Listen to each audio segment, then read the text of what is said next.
Chapter 16. Richmond.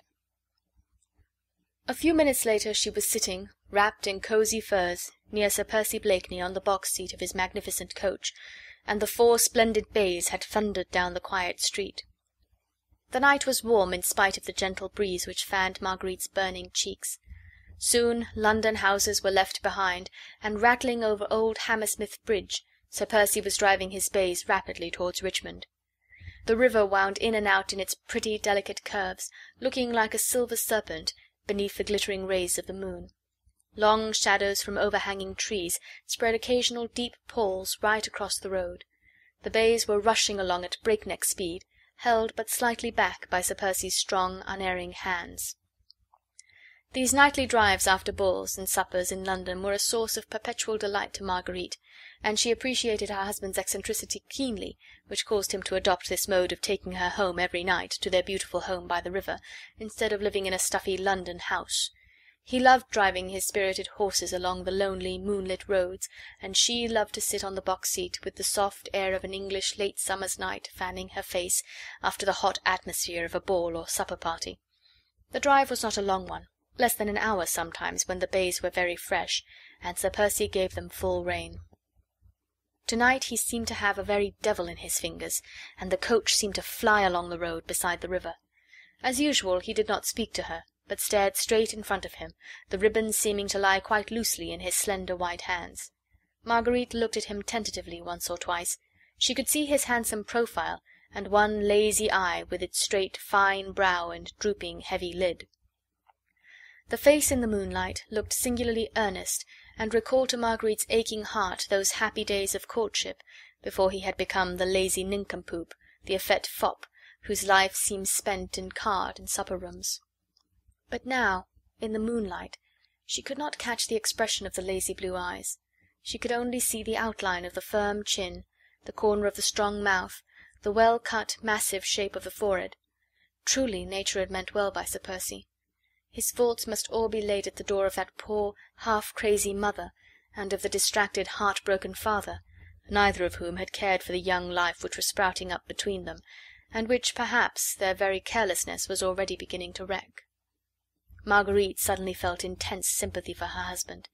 The moral crisis she had just gone through made her feel indulgent towards the faults, the delinquencies of others. How thoroughly a human being can be buffeted and overmastered by fate had been borne in upon her with appalling force. Had any one told her a week ago that she would stoop to spy upon her friends, that she would betray a brave and unsuspecting man into the hands of a relentless enemy, she would have laughed the idea to scorn. Yet she had done these things. Anon, perhaps the death of that brave man would be at her door, just as 2 years ago the Marquis de St. Cyr had perished through thoughtless words of hers. But in that case she was morally innocent. She had meant no serious harm. Fate merely had stepped in. But this time she had done a thing that obviously was base, had done it deliberately, for a motive which, perhaps, high moralists would not even appreciate. As she felt her husband's strong arm beside her, she also felt how much more he would dislike and despise her, if he knew of this night's work. Thus human beings judge of one another with but little reason and no charity. She despised her husband for his inanities and vulgar, unintellectual occupations, and he, she felt, would despise her still worse, because she had not been strong enough to do right for right's sake, and to sacrifice her brother to the dictates of her conscience. Buried in her thoughts, Marguerite had found this hour in the breezy summer night all too brief, and it was with a feeling of keen disappointment that she suddenly realized that the bays had turned into the massive gates of her beautiful English home. Sir Percy Blakeney's house on the river has become a historic one. Palatial in its dimensions, it stands in the midst of exquisitely laid-out gardens, with a picturesque terrace and frontage to the river. Built in Tudor days, the old red brick of the walls looks eminently picturesque in the midst of a bower of green, the beautiful lawn with its old sundial adding the true note of harmony to its foregrounds, and now, on this warm, early autumn night, the leaves slightly turned to russets and gold, the old garden looked singularly poetic and peaceful in the moonlight. With unerring precision Sir Percy had brought the 4 bays to a standstill immediately in front of the fine Elizabethan entrance hall. In spite of the late hour, an army of grooms seemed to have emerged from the very ground as the coach had thundered up, and were standing respectfully round. Sir Percy jumped down quickly, then helped Marguerite to alight. She lingered outside for a moment whilst he gave a few orders to one of his men. She skirted the house and stepped onto the lawn, looking out dreamily into the silvery landscape. Nature seemed exquisitely at peace in comparison with the tumultuous emotions she had gone through. She could faintly hear the ripple of the river, and the occasional soft and ghost-like fall of a dead leaf from a tree. All else was quiet round her. She had heard the horses prancing as they were being led away to their distant stables, the hurrying of servants' feet as they had all gone within to rest. The house also was quite still. In two separate suites of apartments, just above the magnificent reception rooms, lights were still burning. They were her rooms and his, well divided from each other by the whole width of the house, as far apart as their own lives had become. Involuntarily she sighed. At that moment she could really not have told why. She was suffering from unconquerable heartache. Deeply and achingly she was sorry for herself. Never had she felt so pitiably lonely, so bitterly in want of comfort and of sympathy.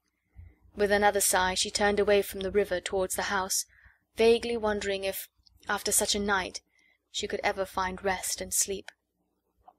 Suddenly, before she reached the terrace, she heard a firm step upon the crisp gravel, and the next moment her husband's figure emerged out of the shadow.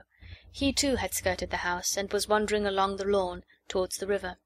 He still wore his heavy driving coat with the numerous lapels and collars he himself had set in fashion, but he had thrown it well back, burying his hands, as was his wont, in the deep pockets of his satin breeches.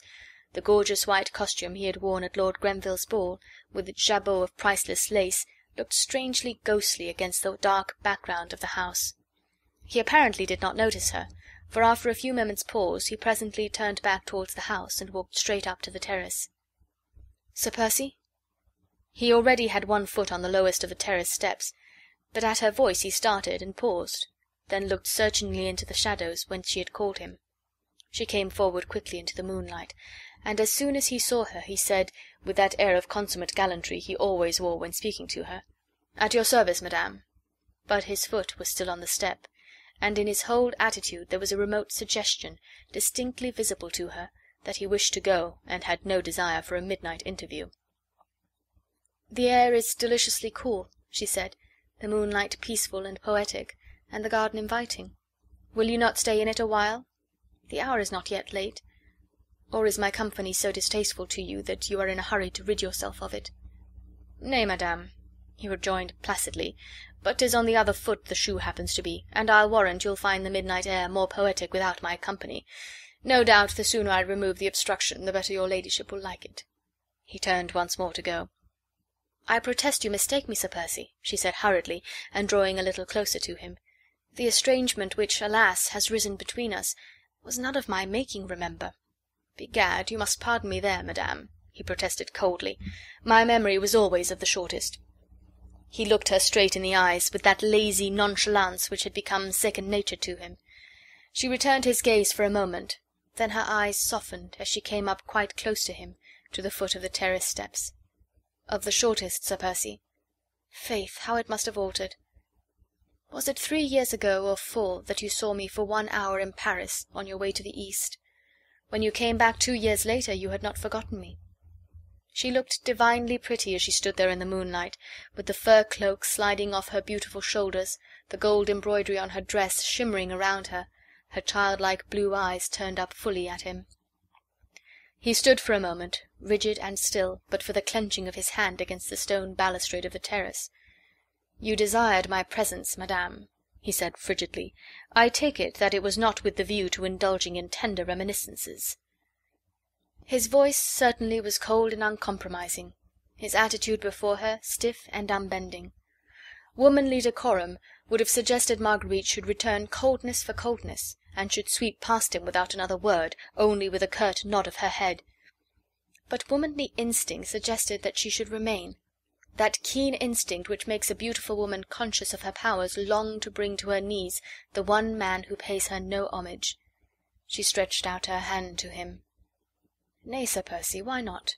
The present is not so glorious but that I should not wish to dwell a little in the past." He bent his tall figure, and taking hold of the extreme tip of the fingers which she still held out to him, he kissed them ceremoniously. "I' faith, madame," he said, Then you will pardon me if my dull wits cannot accompany you there." Once again he attempted to go. Once more her voice, sweet, childlike, almost tender, called him back. "Sir Percy?" "Your servant, madame." "Is it possible that love can die?" she said with sudden, unreasoning vehemence. "Methought that the passion which you once felt for me would outlast the span of human life. Is there nothing left of that love, Percy, which might help you to bridge over that sad estrangement?" His massive figure seemed, while she spoke thus to him, to stiffen still more. The strong mouth hardened. A look of relentless obstinacy crept into the habitually lazy blue eyes. "With what object, I pray you, madame?" he asked coldly. "I do not understand you." "Yet 'tis simple enough," he said with sudden bitterness, which seemed literally to surge through his words, though he was making visible efforts to suppress it. "I humbly put the question to you, for my slow wits are unable to grasp the cause of this your ladyship's sudden new mood. Is it that you have the taste to renew the devilish sport which you played so successfully last year? Do you wish to see me once more a love-sick suppliant at your feet, so that you might again have the pleasure of kicking me aside like a troublesome lapdog?" She had succeeded in rousing him for the moment, and again she looked straight at him, for it was thus she remembered him a year ago. "Percy, I entreat you," she whispered, "can we not bury the past?" "Pardon me, madame, but I understood you to say that your desire was to dwell in it." "Nay, I spoke not of that past, Percy," she said, while a tone of tenderness crept into her voice. "Rather did I speak of a time when you loved me still, and oh, I was vain and frivolous. Your wealth and position allured me. I married you, hoping in my heart that your great love for me would beget in me a love for you. But alas!" The moon had sunk low behind a bank of clouds. In the east a soft grey light was beginning to chase away the heavy mantle of the night. He could only see her graceful outline now, the small queenly head with its wealth of reddish golden curls, and the glittering gems forming the small star-shaped red flower which she wore as a diadem in her hair. 24 hours after our marriage, madame, the Marquis de St. Cyr and all his family perished on the guillotine, and the popular rumour reached me that it was the wife of Sir Percy Blakeney who helped to send them there. Nay, I myself told you the truth of that odious tale. Not till after it had been recounted to me by strangers, with all its horrible details. "And you believed them then and there," she said with great vehemence, "without a proof or question.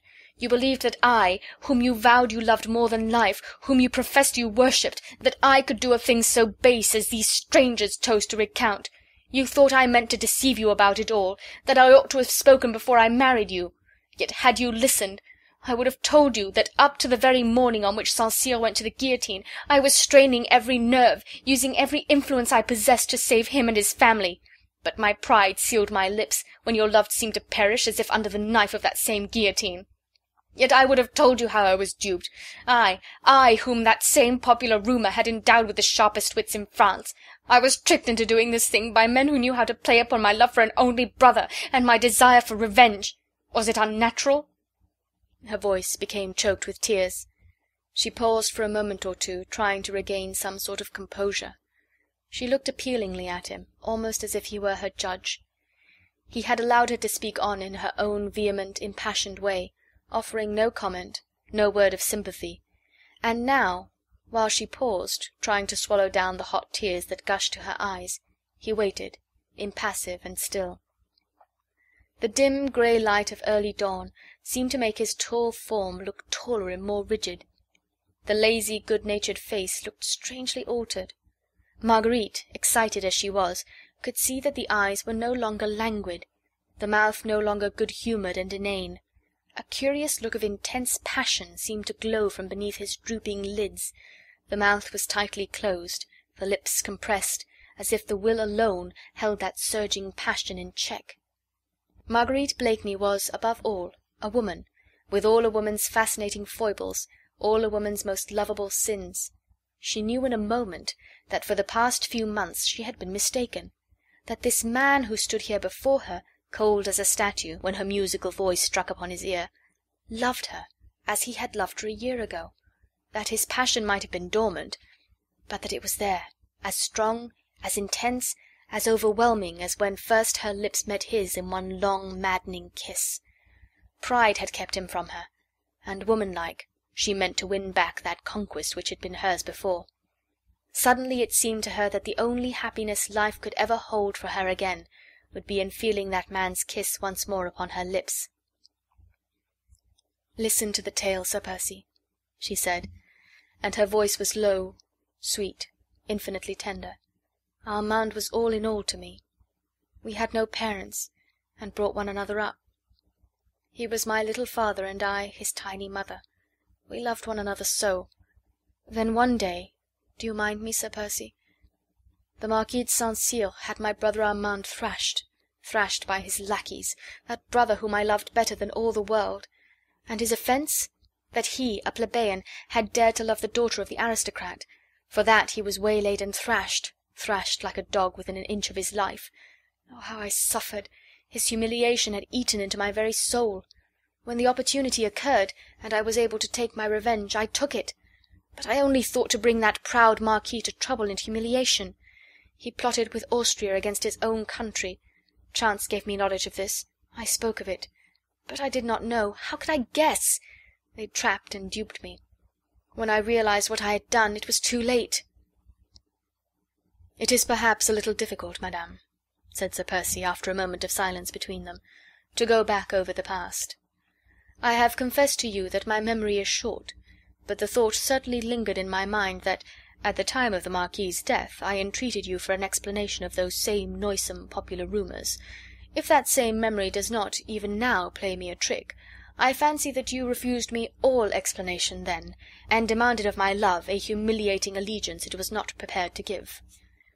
I wished to test your love for me, and it did not bear the test. You used to tell me that you drew the very breath of life but for me, and for love of me. And to probe that love, you demanded that I should forfeit mine honour," he said, whilst gradually his impassiveness seemed to leave him, his rigidity to relax. "That I should accept without murmur or question, as a dumb and submissive slave, every action of my mistress. My heart overflowing with love and passion, I asked for no explanation. I waited for one, not doubting, only hoping. Had you spoken but one word, from you I would have accepted any explanation and believed it, but you left me without a word, beyond a bald confession of the actual horrible facts. Proudly you returned to your brother's house and left me alone, for weeks, not knowing now in whom to believe, since the shrine which contained my one illusion lay shattered to earth at my feet." She need not complain now that he was cold and impassive. His very voice shook with an intensity of passion, which he was making superhuman efforts to keep in check. "Aye, the madness of my pride," she said sadly. "Hardly had I gone already I had repented.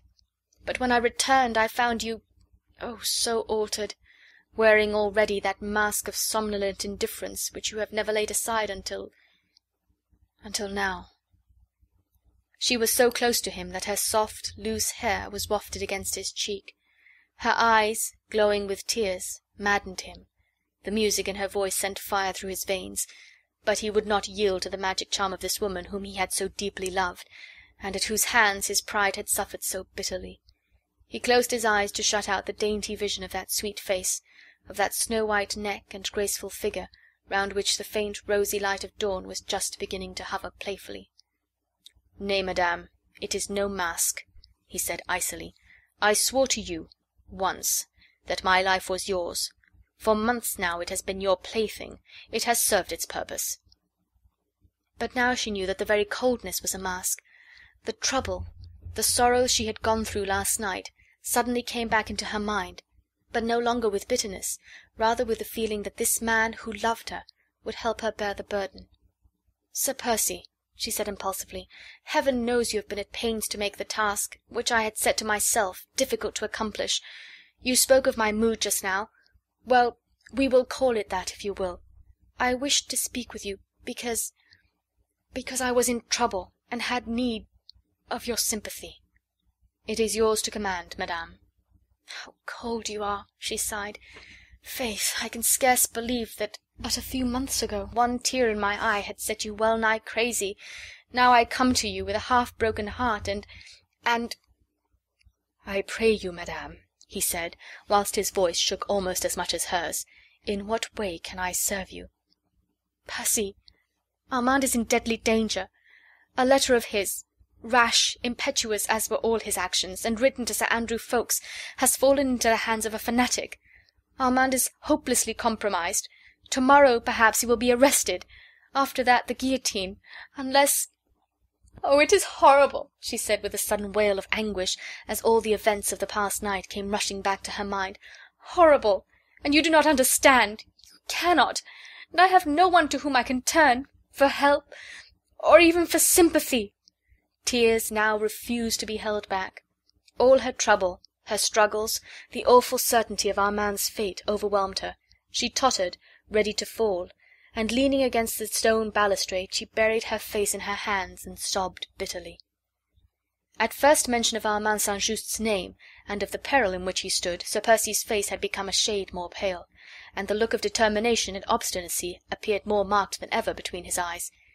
However, he said nothing for the moment, but watched her, as her delicate frame was shaken with sobs, watched her until unconsciously his face softened, and what looked almost like tears seemed to glisten in his eyes.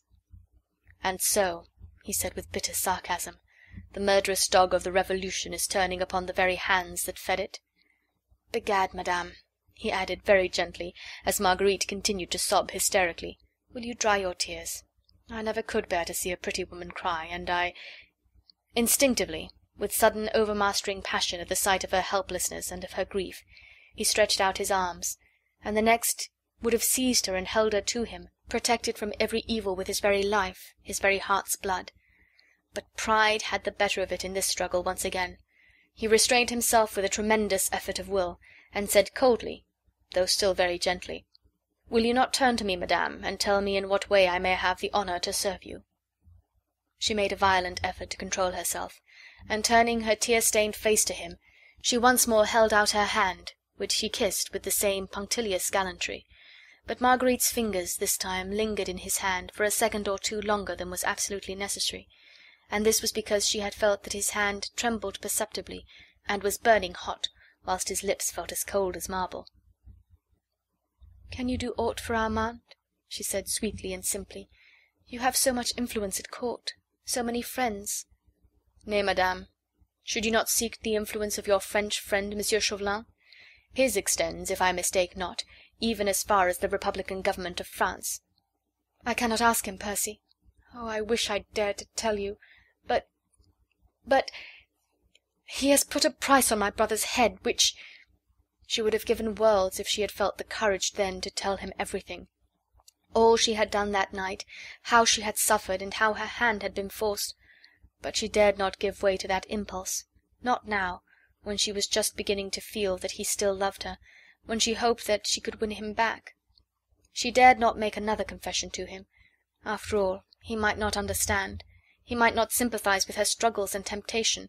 His love still dormant might sleep the sleep of death. Perhaps he divined what was passing in her mind. His whole attitude was one of intense longing, a veritable prayer for that confidence which her foolish pride withheld from him. When she remained silent, he sighed, and said with marked coldness, "Faith, madame, since it distresses you, we will not speak of it. As for Armand, I pray you have no fear. I pledge you my word that he shall be safe. Now have I your permission to go? The hour is getting late, and..." "You will at least accept my gratitude?" she said, as she drew quite close to him, and speaking with real tenderness. With a quick, almost involuntary effort he would have taken her then in his arms, for her eyes were swimming with tears which he longed to kiss away. But she had lured him once, just like this, then cast him aside like an ill-fitting glove. He thought this was but a mood, a caprice, and he was too proud to lend himself to it once again. "It is too soon, madame," he said quietly. "I have done nothing as yet. The hour is late, and you must be fatigued. Your women will be waiting for you upstairs." He stood aside to allow her to pass. She sighed, a quick sigh of disappointment. His pride and her beauty had been in direct conflict, and his pride had remained the conqueror. Perhaps, after all, she had been deceived just now. What she took to be the light of love in his eyes might only have been the passion of pride, or, who knows, of hatred instead of love. She stood looking at him for a moment or two longer. He was again as rigid, as impassive as before. Pride had conquered, and he cared naught for her. The grey light of dawn was gradually yielding to the rosy light of the rising sun. Birds began to twitter, nature awakened, smiling in happy response to the warmth of this glorious October morning. Only between these two hearts there lay a strong, impassable barrier, built up of pride on both sides, which neither of them cared to be the first to demolish. He had bent his tall figure in a low ceremonious bow as she finally, with another bitter little sigh, began to mount the terrace steps. The long train of her gold-embroidered gown swept the dead leaves off the steps, making a faint harmonious sh, sh, sh, as she glided up, with one hand resting on the balustrade, the rosy light of dawn making an aureole of gold round her hair, and causing the rubies on her head and arms to sparkle. She reached the tall glass doors which led into the house. Before entering, she paused once again to look at him, hoping against hope to see his arms stretched out to her, and to hear his voice calling her back. But he had not moved. His massive figure looked the very personification of unbending pride, of fierce obstinacy. Hot tears again surged to her eyes. As she would not let him see them, she turned quickly within, and ran as fast as she could up to her own rooms. Had she but turned back then and looked out once more on to the rose-lit garden, she would have seen that which would have made her own suffering seem but light and easy to bear. A strong man, overwhelmed with his own passion and his own despair. Pride had given way at last. Obstinacy was gone. The will was powerless. He was but a man, madly, blindly, passionately in love, and as soon as her light footsteps had died away within the house, he knelt down upon the terrace steps, and in the very madness of his love he kissed, one by one, the places where her small foot had trodden, and the stone balustrade there where her tiny hand had rested last. End of chapter 16. Chapter 17. Farewell. When Marguerite reached her room she found her maid terribly anxious about her. "Your ladyship will be so tired," said the poor woman, whose own eyes were half closed with sleep. "It is past 5 o'clock." "Ah, yes, Louise, I dare say I shall be tired presently," said Marguerite kindly, "but you are very tired now, so go to bed at once. I'll get into bed alone. Now don't argue, Louise, but go to bed. Give me a wrap and leave me alone." Louise was only too glad to obey. She took off her mistress's gorgeous ball dress, and wrapped her up in a soft, billowy gown. "Does your ladyship wish for anything else?" she asked, when that was done. "No, nothing more. Put out the lights as you go out." "Yes, my lady." "Good night, my lady." "Good night, Louise." When the maid was gone, Marguerite drew aside the curtains and threw open the windows. The garden and the river beyond were flooded with rosy light. Far away to the east the rays of the rising sun had changed the rose into vivid gold. The lawn was deserted now, and Marguerite looked down upon the terrace where she had stood a few moments ago, trying in vain to win back a man's love, which once had been so wholly hers. It was strange that through all her troubles, all her anxiety for Armand, she was mostly conscious at the present moment of a keen and bitter heartache. Her very limbs seemed to ache with longing for the love of a man who had spurned her, who had resisted her tenderness, remained cold to her appeals, and had not responded to the glow of passion which had caused her to feel and hope that those happy olden days in Paris were not all dead and forgotten. How strange it all was! She loved him still, and now that she looked back upon the last few months of misunderstandings and of loneliness, she realized that she had never ceased to love him, that deep down in her heart she had always vaguely felt that his foolish inanities, his empty laugh, his lazy nonchalance, were nothing but a mask, that the real man, strong, passionate, wilful, was there still, the man she had loved, whose intensity had fascinated her, whose personality attracted her, since she always felt that behind his apparently slow wits there was a certain something which he kept hidden from all the world, and most especially from her. A woman's heart is such a complex problem. The owner thereof is often most incompetent to find the solution of this puzzle. Did Marguerite Blakeney, the cleverest woman in Europe, really love a fool? Was it love that she had felt for him a year ago when she married him? Was it love she felt for him now that she realized that he still loved her, but that he would not become her slave, her passionate, ardent lover once again? Nay, Marguerite herself could not have told that, not at this moment at any rate. Perhaps her pride had sealed her mind against a better understanding of her own heart.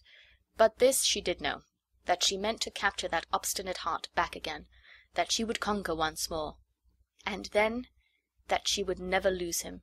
She would keep him, keep his love, deserve it, and cherish it, for this much was certain, that there was no longer any happiness possible for her without that one man's love. Thus the most contradictory thoughts and emotions rushed madly through her mind. Absorbed in them, she had allowed time to slip by. Perhaps, tired out with long excitement, she had actually closed her eyes and sunk into a troubled sleep, wherein quickly fleeting dreams seemed but the continuation of her anxious thoughts, when suddenly she was roused from dream or meditation by the noise of footsteps outside her door. Nervously she jumped up and listened. The house itself was as still as ever. The footsteps had retreated. Through her wide-open window the brilliant rays of the morning sun were flooding her room with light. She looked up at the clock. It was 6:30, too early for any of the household to be already astir. She must have dropped asleep, quite unconsciously. The noise of the footsteps, also of hushed, subdued voices, had awakened her. What could they be? Gently, on tiptoe, she crossed the room and opened the door to listen. Not a sound. That peculiar stillness of the early morning, when sleep with all mankind is at its heaviest. But the noise had made her nervous, and when suddenly at her feet, on the very doorstep, she saw something white lying there, a letter evidently, she hardly dared touch it. It seemed so ghost-like. It certainly was not there when she came upstairs. Had Louise dropped it, or was some tantalizing spook at play, showing her fairy letters where none existed? At last she stooped to pick it up, and, amazed, puzzled beyond measure, she saw that the letter was addressed to herself in her husband's large, businesslike looking hand. What could he have to say to her in the middle of the night, which could not be put off until the morning? She tore open the envelope and read: "A most unforeseen circumstance forces me to leave for the north immediately, so I beg your ladyship's pardon if I do not avail myself of the honour of bidding you good-bye. My business may keep me employed for about a week, so I shall not have the privilege of being present at your ladyship's water party on Wednesday. I remain your ladyship's most humble and most obedient servant, Percy Blakeney." Marguerite must suddenly have been imbued with her husband's slowness of intellect, for she had perforce to read the few simple lines over and over again before she could fully grasp their meaning. She stood on the landing, turning over and over in her hand this curt and mysterious epistle, her mind a blank, her nerves strained with agitation and a presentiment she could not very well have explained. Sir Percy owned considerable property in the north, certainly, and he had often before gone there alone and stayed away a week at a time. But it seemed so very strange that circumstances should have arisen between 5 and 6 o'clock in the morning that compelled him to start in this extreme hurry. Vainly she tried to shake off an unaccustomed feeling of nervousness. She was trembling from head to foot. A wild, unconquerable desire seized her to see her husband again, at once, if only he had not already started. Forgetting the fact that she was only very lightly clad in a morning wrap, and that her hair lay loosely about her shoulders, she flew down the stairs, right through the hall towards the front door. It was, as usual, barred and bolted, for the indoor servants were not yet up, but her keen ears had detected the sound of voices and the pawing of a horse's hoof against the flagstones. With nervous, trembling fingers Marguerite undid the bolts one by one, bruising her hands, hurting her nails, for the locks were heavy and stiff, but she did not care. Her whole frame shook with anxiety at the very thought that she might be too late, that he might have gone without her seeing him and bidding him Godspeed. At last she had turned the key and thrown open the door. Her ears had not deceived her. A groom was standing close by, holding a couple of horses. One of these was Sultan, Sir Percy's favourite and swiftest horse, saddled ready for a journey. The next moment Sir Percy himself appeared round the further corner of the house and came quickly towards the horses. He had changed his gorgeous ball costume, but was, as usual, irreproachably and richly apparelled in a suit of fine cloth, with laced jabot and ruffles, high top boots, and riding breeches. Marguerite went forward a few steps. He looked up and saw her. A slight frown appeared between his eyes. "You are going?" she said quickly and feverishly. "Whither?" "As I have had the honour of informing your ladyship, urgent, most unexpected business calls me to the north this morning," he said in his usual cold, drawly manner. "But your guests to-morrow?" "I have prayed your ladyship to offer my humble excuses to his Royal Highness. You are such a perfect hostess, I do not think I shall be missed." "But surely you might have waited for your journey until after our water party," she said, still speaking quickly and nervously. "Surely this business is not so urgent And you said nothing about it just now. My business, as I had the honour to tell you, madame, is as unexpected as it is urgent. May I therefore crave your permission to go? Can I do aught for you in town on my way back?" "No, no, thanks, nothing. But you will be back soon?" "Very soon." "Before the end of the week?" "I cannot say." He was evidently trying to get away, whilst she was straining every nerve to keep him back for a moment or two. "Percy," she said, "will you not tell me why you go to-day? Surely I, as your wife, have the right to know. You have not been called away to the north, I know it. There were no letters, no couriers from there before we left for the opera last night, and nothing was waiting for you when we returned from the ball. You are not going to the north, I feel convinced. There is some mystery, and—" "Nay, there is no mystery, madame," he replied, with a slight tone of impatience. "My business has to do with Armand. There! Now have I your leave to depart?" "With Armand? But you will run no danger?" "Danger? I? Nay, madame, your solicitude does me honour. As you say, I have some influence. My intention is to exert it before it be too late." "Will you allow me to thank you at least?" "Nay, madame," he said coldly, "there is no need for that. My life is at your service, and I am already more than repaid." "And mine will be at yours, Sir Percy, if you will but accept it, in exchange for what you do for Armand," she said, as, impulsively, she stretched out both her hands to him. "There, I will not detain you. My thoughts go with you. Farewell." How lovely she looked in this morning sunlight, with her ardent hair streaming round her shoulders. He bowed very low and kissed her hand. She felt the burning kiss, and her heart thrilled with joy and hope. "You will come back?" she said tenderly. "Very soon," he replied, looking longingly into her blue eyes. "And you will remember?" she asked, as her eyes, in response to his look, gave him an infinity of promise. "I will always remember, madame, that you have honoured me by commanding my services." The words were cold and formal, but they did not chill her this time. Her woman's heart had read his beneath the impassive mask his pride still forced him to wear. He bowed to her again, then begged her leave to depart. She stood on one side whilst he jumped on to Sultan's back, then, as he galloped out of the gates, she waved him a final adieu. A bend in the road soon hid him from view.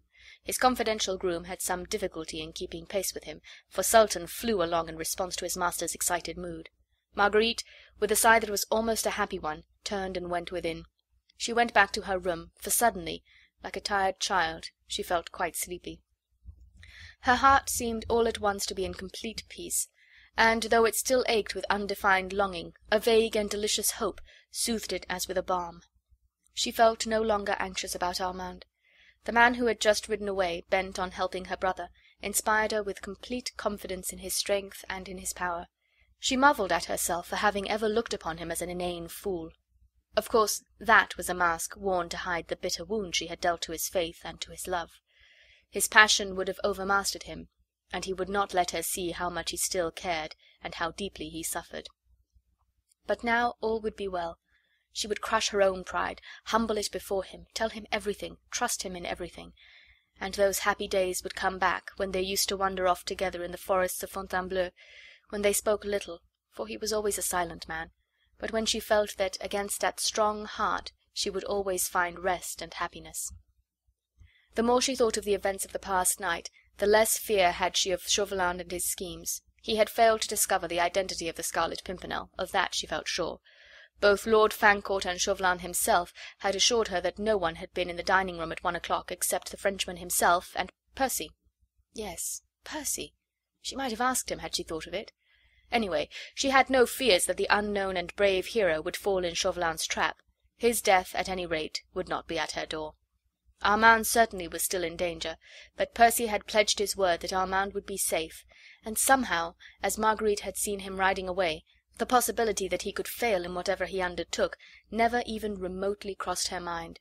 When Armand was safely over in England, she would not allow him to go back to France.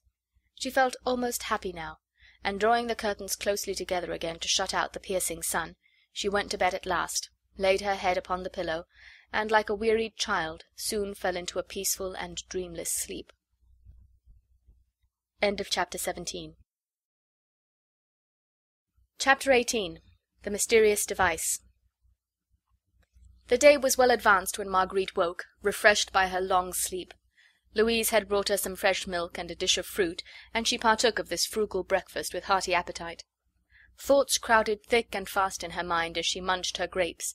Most of them went galloping away after the tall, erect figure of her husband, whom she had watched riding out of sight more than 5 hours ago. In answer to her eager inquiries, Louise brought back the news that the groom had come home with Sultan, having left Sir Percy in London. The groom thought that his master was about to get on board his schooner, which was lying off just below London Bridge. Sir Percy had ridden thus far, had then met Briggs, the skipper of the Daydream, and had sent the groom back to Richmond with Sultan and the empty saddle. This news puzzled Marguerite more than ever. Where could Sir Percy be going just now in the Daydream? On Armand's behalf he had said... Well, Sir Percy had influential friends everywhere. Perhaps he was going to Greenwich, or... But Marguerite ceased to conjecture. All would be explained anon.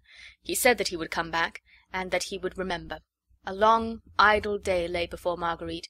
She was expecting a visit of her old schoolfellow, little Suzanne de Tournay. With all the merry mischief at her command, she had tendered her request for Suzanne's company to the Comtesse in the presence of the Prince of Wales last night. His Royal Highness had loudly applauded the notion, and declared that he would give himself the pleasure of calling on the two ladies in the course of the afternoon. The Comtesse had not dared to refuse, and then and there was entrapped into a promise to send little Suzanne to spend a long and happy day at Richmond with her friend. Marguerite expected her eagerly. She longed for a chat about old school days with the child. She felt that she would prefer Suzanne's company to that of anyone else, and together they would roam through the fine old garden and rich deer park, or stroll along the river. But Suzanne had not come yet, and Marguerite, being dressed, prepared to go downstairs. She looked quite a girl this morning, in her simple muslin frock, with a broad blue sash round her slim waist, and the dainty cross-over fichu, into which, at her bosom, she had fastened a few late crimson roses. She crossed the landing outside her own suite of apartments, and stood still for a moment at the head of the fine oak staircase, which led to the lower floor. On her left were her husband's apartments, a suite of rooms which she practically never entered. They consisted of bedroom, dressing, and reception-room, and at the extreme end of the landing of a small study which, when Sir Percy did not use it, was always kept locked. His own special and confidential valet, Frank, had charge of this room. No one was ever allowed to go inside.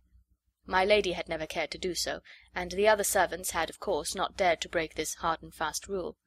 Marguerite had often, with that good-natured contempt which she had recently adopted towards her husband, chaffed him about this secrecy which surrounded his private study. Laughingly she had always declared that he strictly excluded all prying eyes from his sanctum, for fear they should detect how very little study went on within its four walls. A comfortable armchair for Sir Percy's sweet slumbers was, no doubt, its most conspicuous piece of furniture. Marguerite thought of all this on this bright October morning as she glanced along the corridor. Frank was evidently busy with his master's rooms, for most of the doors stood open, that of the study amongst the others. A sudden burning childish curiosity seized her to have a peep at Sir Percy's sanctum. This restriction, of course, did not apply to her, and Frank would, of course, not dare to oppose her. Still she hoped that the valet would be busy in one of the other rooms, that she might have that one quick peep, in secret and unmolested. Gently, on tiptoe, she crossed the landing, and, like Bluebeard's wife, trembling half with excitement and wonder, she paused for a moment on the threshold, strangely perturbed and irresolute. The door was ajar, and she could not see anything within. She pushed it open tentatively. There was no sound. Frank was evidently not there, and she walked boldly in. At once she was struck by the severe simplicity of everything around her. The dark and heavy hangings, the massive oak furniture, the one or two maps on the wall, in no way recalled to her mind the lazy man about town, the lover of racecourses, the dandified leader of fashion, that was the outward representation of Sir Percy Blakeney. There was no sign here, at any rate, of hurried departure. Everything was in its place. Not a scrap of paper littered the floor, not a cupboard or drawer was left open. The curtains were drawn aside, and through the window the fresh morning air was streaming in. Facing the window, and well into the centre of the room, stood a ponderous business-like desk, which looked as if it had seen much service. On the wall to the left of the desk, reaching almost from floor to ceiling, was a large full-length portrait of a woman, magnificently framed, exquisitely painted, and signed with the name of Boucher. It was Percy's mother. Marguerite knew very little about her, except that she had died abroad, ailing in body as well as in mind, while Percy was still a lad. She must have been a very beautiful woman once, when Boucher painted her, and as Marguerite looked at the portrait she could not but be struck by the extraordinary resemblance which must have existed between mother and son. There was the same low, square forehead, crowned with thick, fair hair, smooth and heavy; the same deep-set, somewhat lazy blue eyes, beneath firmly marked, straight brows; and in those eyes there was the same intensity behind that apparent laziness, the same latent passion which used to light up Percy's face in the olden days before his marriage, and which Marguerite had again noted last night at dawn, when she had come quite close to him and had allowed a note of tenderness to creep into her voice. Marguerite studied the portrait, for it interested her. After that she turned and looked again at the ponderous desk. It was covered with a mass of papers, all neatly tied and docketed, which looked like accounts and receipts arrayed with perfect method. It had never before struck Marguerite, nor had she, alas, found it worth while to inquire, as to how Sir Percy, whom all the world had credited with a total lack of brains, administered the vast fortune which his father had left him. Since she had entered this neat, orderly room, she had been taken so much by surprise that this obvious proof of her husband's strong business capacities did not cause her more than a passing thought of wonder. But it also strengthened her in the now certain knowledge that, with his worldly inanities, his foppish ways and foolish talk, he was not only wearing a mask, but was playing a deliberate and studied part. Marguerite wondered again. Why should he take all this trouble? Why should he, who was obviously a serious, earnest man, wish to appear before his fellow men as an empty-headed nincompoop? He may have wished to hide his love for a wife who held him in contempt, but surely such an object could have been gained at less sacrifice and with far less trouble than constant, incessant acting of an unnatural part. She looked round her quite aimlessly now.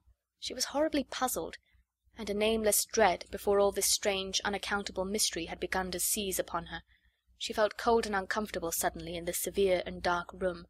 There were no pictures on the wall, save the fine Boucher portrait, only a couple of maps, both of parts of France, one of the north coast and the other of the environs of Paris.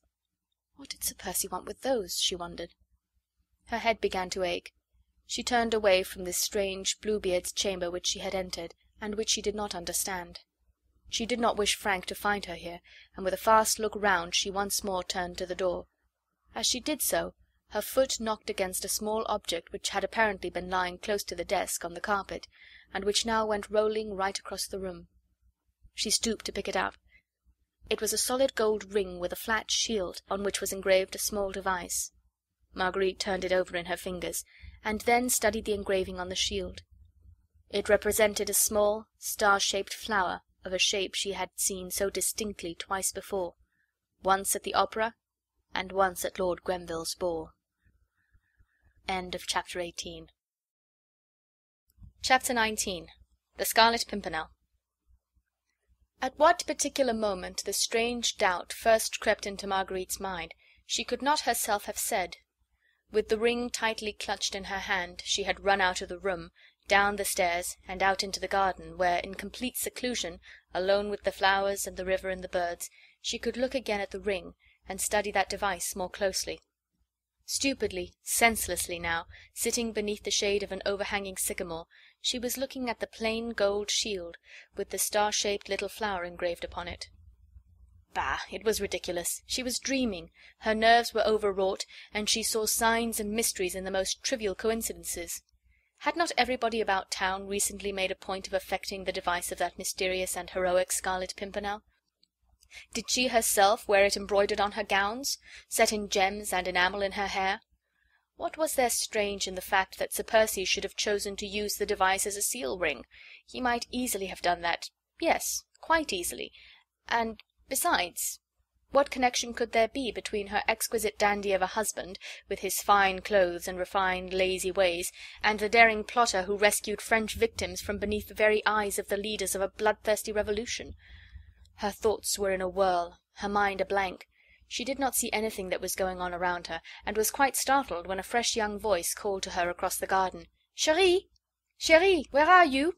And little Suzanne, fresh as a rosebud, with eyes dancing with glee and brown curls fluttering in the soft morning breeze, came running across the lawn. "They told me you were in the garden," she went on, prattling merrily, and throwing herself with a pretty girlish impulse into Marguerite's arms, "so I ran out to give you a surprise. You did not expect me quite so soon, did you, my darling little Margot Cherie?" Marguerite, who had hastily concealed the ring in the folds of her kerchief, tried to respond gaily and unconcernedly to the young girl's impulsiveness. "Indeed, sweet one," she said with a smile, "it is delightful to have you all to myself, and for a nice whole long day. You won't be bored?" "Oh, bored? Margot, how can you say such a wicked thing? Why, when we were in the dear old convent together, we were always happy when we were allowed to be alone together. And to talk secrets." The two young girls had linked their arms in one another's and began wandering around the garden. "Oh, how lovely your home is, Margot, darling," said little Suzanne enthusiastically, "and how happy you must be." "Aye, indeed, I ought to be happy, oughtn't I, sweet one?" said Marguerite, with a wistful little sigh. "How sadly you say it, cherie. Ah, well, I suppose now that you are a married woman you won't care to talk secrets with me any longer. Oh, what lots and lots of secrets we used to have at school. Do you remember?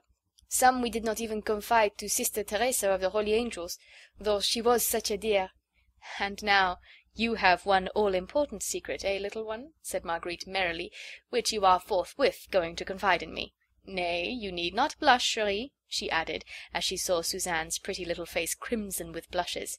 "Faith, there's naught to be ashamed of. He is a noble and true man, and one to be proud of as a lover and as a husband."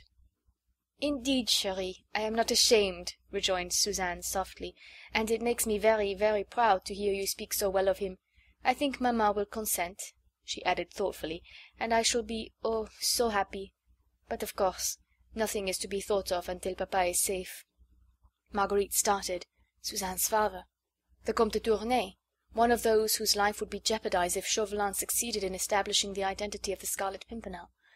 She had understood all along from the Comtesse, and also from one or two of the members of the League, that their mysterious leader had pledged his honour to bring the fugitive Comte de Tournay safely out of France, whilst little Suzanne, unconscious of all save her own all-important little secret, went prattling on. Marguerite's thoughts went back to the events of the past night. Armand's peril, Chauvelin's threat, his cruel either-or, which she had accepted, and then her own work in the matter, which should have culminated at 1 o'clock in Lord Grenville's dining-room, when the relentless agent of the French government would finally learn who was this mysterious Scarlet Pimpernel who so openly defied an army of spies, and placed himself so boldly, and for mere sport, on the side of the enemies of France. Since then she had heard nothing from Chauvelin. She had concluded that he had failed, and yet she had not felt anxious about Armand, because her husband had promised her that Armand would be safe. But now, suddenly, as Suzanne prattled merrily along, an awful horror came upon her for what she had done. Chauvelin had told her nothing, it was true, but she remembered how sarcastic and evil he looked when she took final leave of him after the ball. Had he discovered something then? Had he already laid his plans for catching the daring plotter red-handed in France, and sending him to the guillotine without compunction or delay? Marguerite turned sick with horror, and her hand convulsively clutched the ring in her dress. "You are not listening, cherie," said Suzanne reproachfully, as she paused in her long, highly interesting narrative. "Yes, yes, darling, indeed I am," said Marguerite with an effort, forcing herself to smile. "I love to hear you talking, and your happiness makes me so very glad. Have no fear, we will manage to propitiate mamma. Sir Andrew Ffoulkes is a noble English gentleman. He has money and position, the Comtesse will not refuse her consent. But now, little one, tell me, what is the latest news about your father?" "Oh," said Suzanne with mad glee, "the best we could possibly hear. My Lord Hastings came to see mamma early this morning. He said that all is now well with dear papa, and we may safely expect him here in England in less than 4 days." "Yes," said Marguerite, whose glowing eyes were fastened on Suzanne's lips, as she continued merrily. "Oh, we have no fear now. You don't know, cherie, that great and noble Scarlet Pimpernel himself has gone to save papa. He has gone, cherie, actually gone," added Suzanne excitedly. "He was in London this morning. He will be in Calais, perhaps tomorrow, where he will meet papa, and then the blow had fallen. She had expected it all along, though she had tried for the last half-hour to delude herself and to cheat her fears. He had gone to Calais, had been in London this morning. He, the Scarlet Pimpernel, Percy Blakeney, her husband, whom she had betrayed last night to Chauvelin. Percy, her husband, the Scarlet Pimpernel. Oh, how could she have been so blind? She understood it all now, all at once, that part he played, the mask he wore, in order to throw dust in everybody's eyes. And all for the sheer sport and devilry, of course, saving men, women, and children from death, as other men destroy and kill animals for the excitement, the love of the thing. The idle, rich man wanted some aim in life. He and the few young bucks he enrolled under his banner had amused themselves for months in risking their lives for the sake of an innocent few. Perhaps he had meant to tell her when they were first married, and then the story of the Marquis de St. Cyr had come to his ears, and he had suddenly turned from her, thinking, no doubt, that she might some day betray him and his comrades who had sworn to follow him. And so he had tricked her, as he tricked all others, whilst hundreds now owed their lives to him, and many lives owed him both life and happiness. The mask of an inane fop had been a good one, and the part consummately well played. No wonder that Chauvelin's spies had failed to detect, in the apparently brainless nincompoop, the man whose reckless daring and resourceful ingenuity had baffled the keenest French spies, both in France and in England. Even last night, when Chauvelin went to Lord Grenville's dining-room to seek that daring Scarlet Pimpernel, he only saw that inane Sir Percy Blakeney fast asleep in a corner of the sofa. Had his astute mind guessed the secret then? Here lay the whole awful, horrible, amazing puzzle. In betraying a nameless stranger to his fate in order to save her brother, had Marguerite Blakeney sent her husband to his death? No, no, no, 1,000 times no! Surely fate could not deal a blow like that. Nature itself would rise in revolt. Her hand, when it held that tiny scrap of paper last night, would surely have been struck numb ere it committed a deed so appalling and so terrible. "But what is it, cherie?" said little Suzanne, now genuinely alarmed, for Marguerite's colour had become dull and ashen. "Are you ill, Marguerite? What is it?" "Nothing, nothing, child," she murmured as in a dream. "Wait a moment. Let me think. You said the Scarlet Pimpernel had gone today." "Marguerite, cherie, what is it? You frighten me." "It is nothing, child, I tell you, nothing. I must be alone a minute, and, dear one, I may have to curtail our time together today. I may have to go away. You'll understand?" "I understand that something has happened, cherie, and that you want to be alone. I won't be a hindrance to you. Don't think of me. My maid Lucille has not yet gone. We will go back together. Don't think of me." She threw her arms impulsively round Marguerite. Child as she was, she felt the poignancy of her friend's grief, and with the infinite tact of her girlish tenderness, she did not try to pry into it, but was ready to efface herself. She kissed Marguerite again and again, then walked sadly back across the lawn. Marguerite did not move. She remained there, thinking, wondering what was to be done. Just as little Suzanne was about to mount the terrace steps, a groom came running round the house towards his mistress. He carried a sealed letter in his hand. Suzanne instinctively turned back. Her heart told her that here perhaps was further ill news for her friend, and she felt that poor Margot was not in a fit state to bear any more. The groom stood respectfully beside his mistress, then he handed her the sealed letter. "What is that?" asked Marguerite. "Just come by runner, my lady." Marguerite took the letter mechanically, and turned it over in her trembling fingers. "Who sent it?" she said. "The runner said, my lady," replied the groom, "that his orders were to deliver this, and that your ladyship would understand from whom it came." Marguerite tore open the envelope. Already her instinct told her what it contained, and her eyes only glanced at it mechanically. It was a letter by Armand St. Just to Sir Andrew Ffoulkes, the letter which Chauvelin's spies had stolen at the Fisherman's Rest, and which Chauvelin had held as a rod over her to enforce her obedience. Now he had kept his word. He had sent her back St. Just's compromising letter, for he was on the track of the Scarlet Pimpernel. Marguerite's senses reeled, her very soul seemed to be leaving her body. She tottered, and would have fallen but for Suzanne's arm around her waist. With superhuman effort she regained control over herself. There was yet much to be done. "Bring that runner here to me," she said to the servant with much calm. "He has not gone."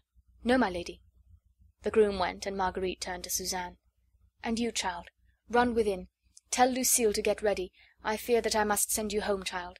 And stay, tell one of the maids to prepare a travelling dress and cloak for me." Suzanne made no reply. She kissed Marguerite tenderly, and obeyed without a word.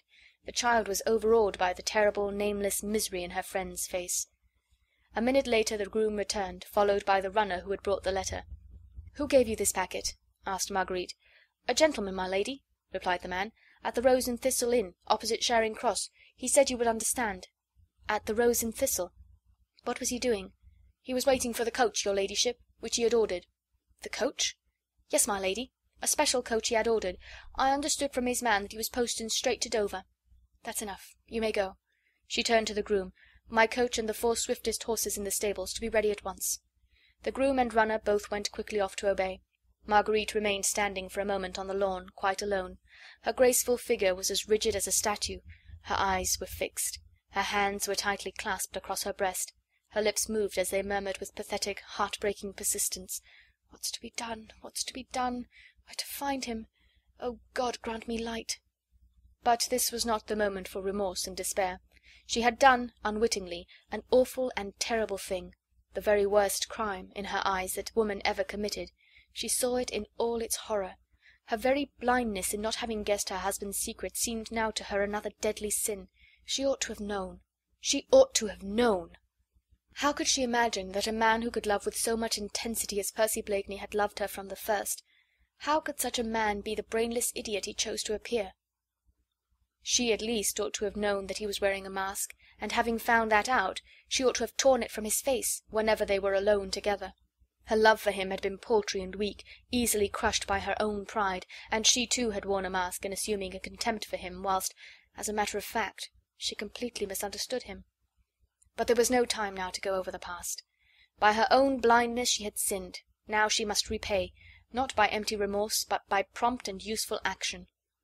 Percy had started for Calais, utterly unconscious of the fact that his most relentless enemy was on his heels.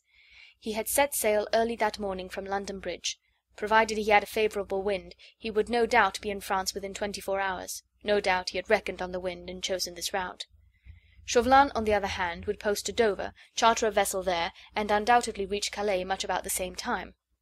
Once in Calais, Percy would meet all those who were eagerly waiting for the noble and brave Scarlet Pimpernel, who had come to rescue them from horrible and unmerited death. With Chauvelin's eyes now fixed upon his every movement, Percy would thus not only be endangering his own life, but that of Suzanne's father, the old Comte de Tournay, and of those other fugitives who were waiting for him and trusting in him. There was also Armand, who had gone to meet de Tournay, secure in the knowledge that the Scarlet Pimpernel was watching over his safety. All these lives, and that of her husband, lay in Marguerite's hands. These she must save, if human pluck and ingenuity were equal to the task. Unfortunately, she could not do all this quite alone. Once in Calais she would not know where to find her husband, whilst Chauvelin, in stealing the papers at Dover, had obtained the whole itinerary. Above everything, she wished to warn Percy. She knew enough about him by now to understand that he would never abandon those who trusted in him, that he would not turn his back from danger and leave the Comte de Tournay to fall into the bloodthirsty hands that knew of no mercy. But if he were warned, he might form new plans, be more wary, more prudent. Unconsciously he might fall into a cunning trap, but once warned, he might yet succeed. And if he failed, if indeed fate and Chauvelin, with all the resources at his command, proved too strong for the daring plotter after all, then at least she would be there by his side, to comfort, love, and cherish, to cheat death perhaps at the last by making it seem sweet, if they died both together, locked in each other's arms, with the supreme happiness of knowing that passion had responded to passion, and that all misunderstandings were at an end. Her whole body stiffened as with a great and firm resolution. This she meant to do, if God gave her wits and strength. Her eyes lost their fixed look. They glowed with inward fire at the thought of meeting him again so soon, in the very midst of most deadly perils. They sparkled with the joy of sharing these dangers with him, of helping him perhaps, of being with him at the last, if she failed. The childlike sweet face had become hard and set, the curved mouth was closed tightly over her clenched teeth. She meant to do or die, with him and for his sake. A frown, which spoke of an iron will and unbending resolution, appeared between the two straight brows. Already her plans were formed. She would go and find Sir Andrew Ffoulkes first. He was Percy's best friend, and Marguerite remembered with a thrill with what blind enthusiasm the young man always spoke of his mysterious leader. He would help her where she needed help. Her coach was ready. A change of raiment and a farewell to little Suzanne, and she would be on her way. Without haste, but without hesitation, she walked quietly into the house. End of chapter 19. Chapter 20. The Friend. Less than half an hour later, Marguerite, buried in thoughts, sat inside her coach, which was bearing her swiftly to London. She had taken an affectionate farewell of little Suzanne, and seen the child safely started with her maid, and in her own coach, back to town. She had sent one courier with a respectful letter of excuse to his Royal Highness, begging for a postponement of the august visit on account of pressing and urgent business, and another on ahead to bespeak a fresh relay of horses at Faversham. Then she had changed her muslin frock for a dark travelling costume and mantle, had provided herself with money, which her husband's lavishness always placed fully at her disposal, and had started on her way. She did not attempt to delude herself with any vain and futile hopes.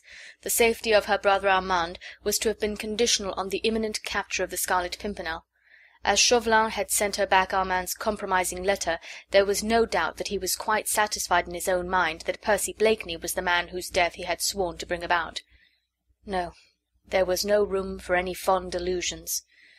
Percy, the husband whom she loved with all the ardour which her admiration for his bravery had kindled, was in immediate, deadly peril through her hand. She had betrayed him to his enemy, unwittingly, 'tis true, but she had betrayed him, and if Chauvelin succeeded in trapping him, who so far was unaware of his danger, then his death would be at her door. His death, when with her very heart's blood she would have defended him and given willingly her life for his. She had ordered her coach to drive her to the Crown Inn. Once there, she told her coachman to give the horses food and rest. Then she ordered a chair, and had herself carried to the house in Pall Mall, where Sir Andrew Ffoulkes lived. Among all Percy's friends who were enrolled under his daring banner, she felt that she would prefer to confide in Sir Andrew Ffoulkes. He had always been her friend, and now his love for little Suzanne had brought him closer to her still. Had he been away from home, gone on the mad errand with Percy perhaps, then she would have called on Lord Hastings or Lord Tony, for she wanted the help of one of these young men, or she would indeed be powerless to save her husband. Sir Andrew Ffoulkes, however, was at home, and his servant introduced her ladyship immediately. She went upstairs to the young man's comfortable bachelor's chambers, and was shown into a small, though luxuriously furnished, dining-room. A moment or two later Sir Andrew himself appeared. He had evidently been much startled when he heard who his lady visitor was, for he looked anxiously, even suspiciously, at Marguerite, whilst performing the elaborate bows before her, which the rigid etiquette of the time demanded. Marguerite had laid aside every vestige of nervousness. She was perfectly calm, and having returned the young man's elaborate salute, she began very calmly. "Sir Andrew, I have no desire to waste valuable time in much talk. You must take certain things I am going to tell you for granted. These will be of no importance. What is important is that your leader and comrade, the Scarlet Pimpernel, my husband, Percy Blakeney, is in deadly peril." Had she the remotest doubt of the correctness of her deductions, she would have had them confirmed now, for Sir Andrew, completely taken by surprise, had grown very pale, and was quite incapable of making the slightest attempt at clever parrying. "No matter how I know this, Sir Andrew," she continued quietly. "Thank God that I do, and perhaps it is not too late to save him. Unfortunately, I cannot do this quite alone, and therefore have come to you for help." "Lady Blakeney," said the young man, trying to recover himself, "Will you hear me first?" she interrupted. "This is how the matter stands. When the agent of the French government stole your papers that night in Dover, he found amongst them certain plans which you or your leader meant to carry out for the rescue of the Comte de Tournay and others. The Scarlet Pimpernel, Percy, my husband, has gone on this errand himself to-day. Chauvelin knows that the Scarlet Pimpernel and Percy Blakeney are one and the same person. He will follow him to Calais, and there will lay hands on him. You know as well as I do the fate that awaits him at the hands of the revolutionary government of France. No interference from England, from King George himself, would save him. Robespierre and his gang would see to it that the interference came too late. But not only that, the much-trusted leader will also have been unconsciously the means of revealing the hiding-place of the Comte de Tournay and of all those who, even now, are placing their hopes in him." She had spoken quietly, dispassionately, and with firm, unbending resolution. Her purpose was to make that young man trust and help her, for she could do nothing without him. "I do not understand," he repeated, trying to gain time, to think what was best to be done.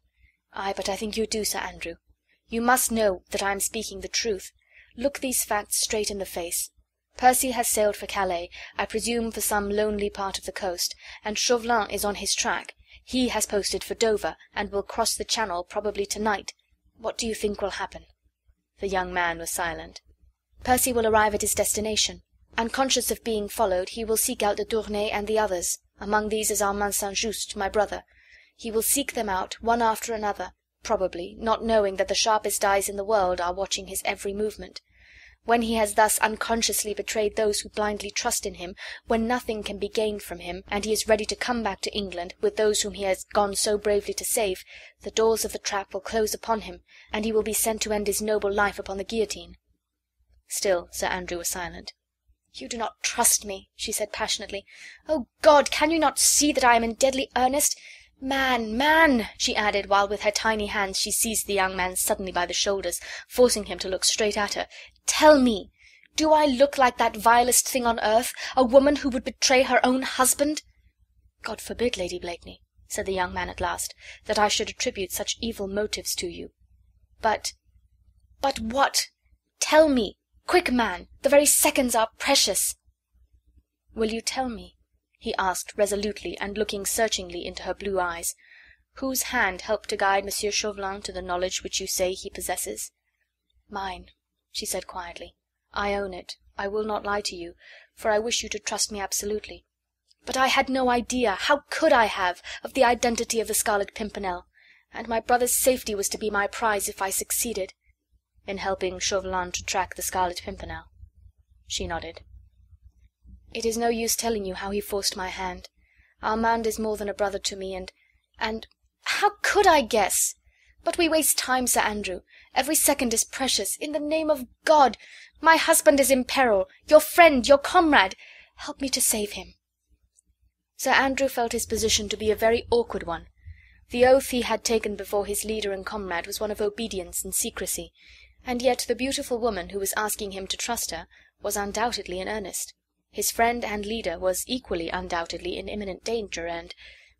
"Lady Blakeney," he said at last, "God knows you have perplexed me so that I do not know which way my duty lies. Tell me what you wish me to do. There are 19 of us ready to lay down our lives for the Scarlet Pimpernel if he is in danger." "There is no need for lives just now, my friend," she said dryly. "My wits and 4 swift horses will serve the necessary purpose, but I must know where to find him. See," she added, while her eyes filled with tears, "I have humbled myself before you.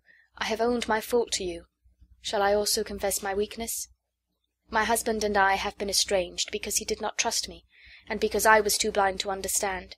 You must confess that the bandage which he put over my eyes was a very thick one. Is it small wonder that I did not see through it? But last night, after I led him unwittingly into such deadly peril, it suddenly fell from my eyes. If you will not help me, Sir Andrew, I would still strive to save my husband.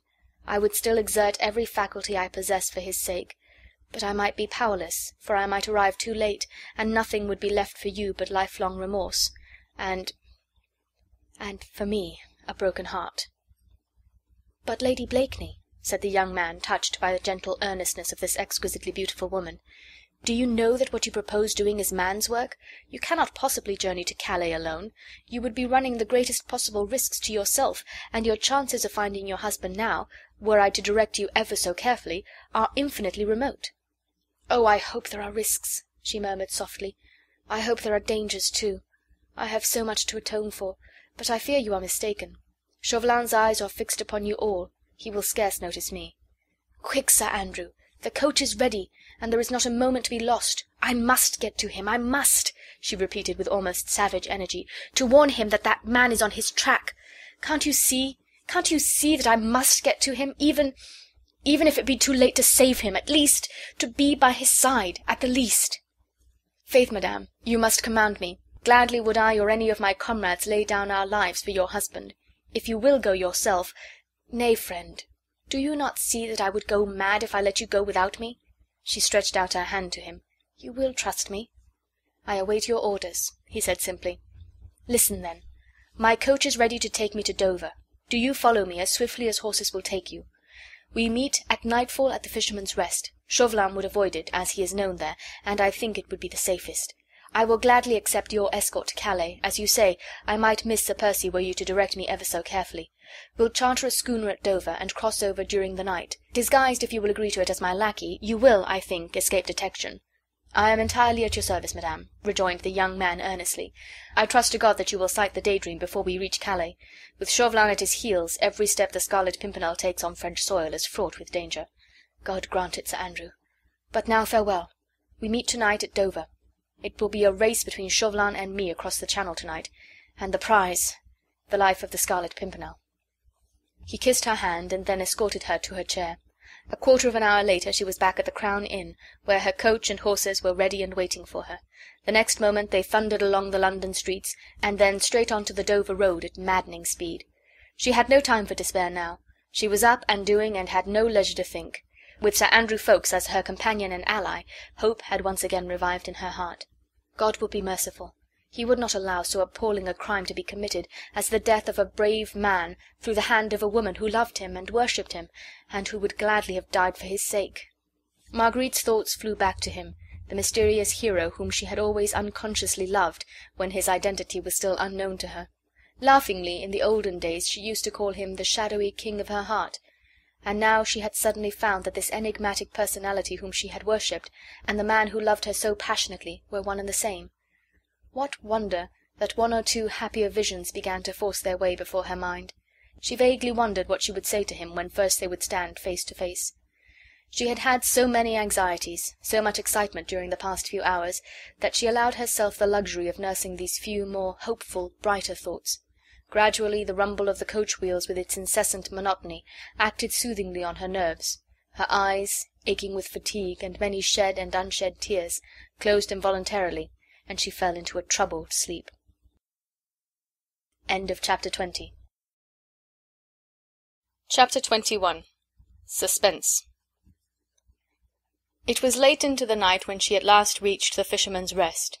She had done the whole journey in less than 8 hours, thanks to innumerable changes of horses at the various coaching stations, for which she always paid lavishly, thus obtaining the very best and swiftest that could be had. Her coachman, too, had been indefatigable. The promise of special and rich reward had no doubt helped to keep him up, and he had literally burned the ground beneath his mistress's coach-wheels. The arrival of Lady Blakeney in the middle of the night caused a considerable flutter at the Fisherman's Rest. Sally jumped hastily out of bed, and Mr. Jellyband was at great pains how to make his important guest comfortable. Both of these good folk were far too well drilled in the manners appertaining to innkeepers to exhibit the slightest surprise at Lady Blakeney's arrival, alone, at this extraordinary hour. No doubt they thought all the more, but Marguerite was far too absorbed in the importance, the deadly earnestness of her journey, to stop and ponder over trifles of that sort.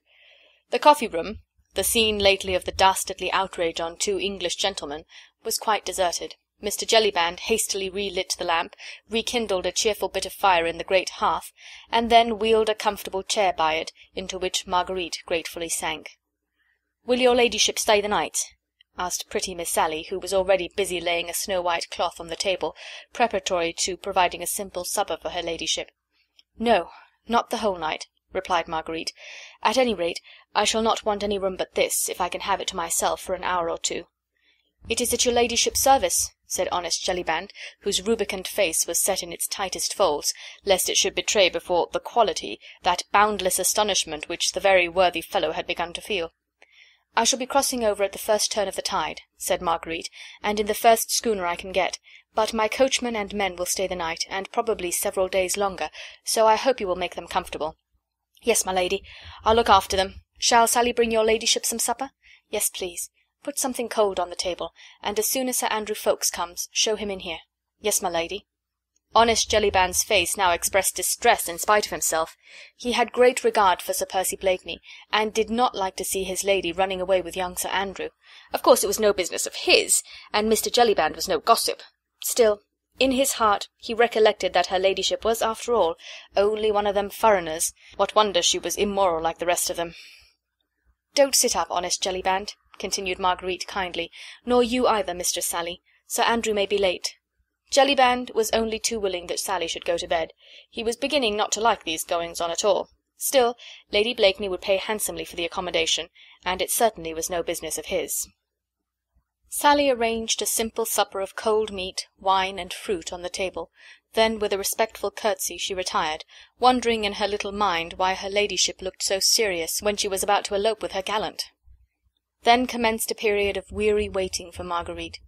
She knew that Sir Andrew, who would have to provide himself with clothes befitting a lackey, could not possibly reach Dover for at least a couple of hours.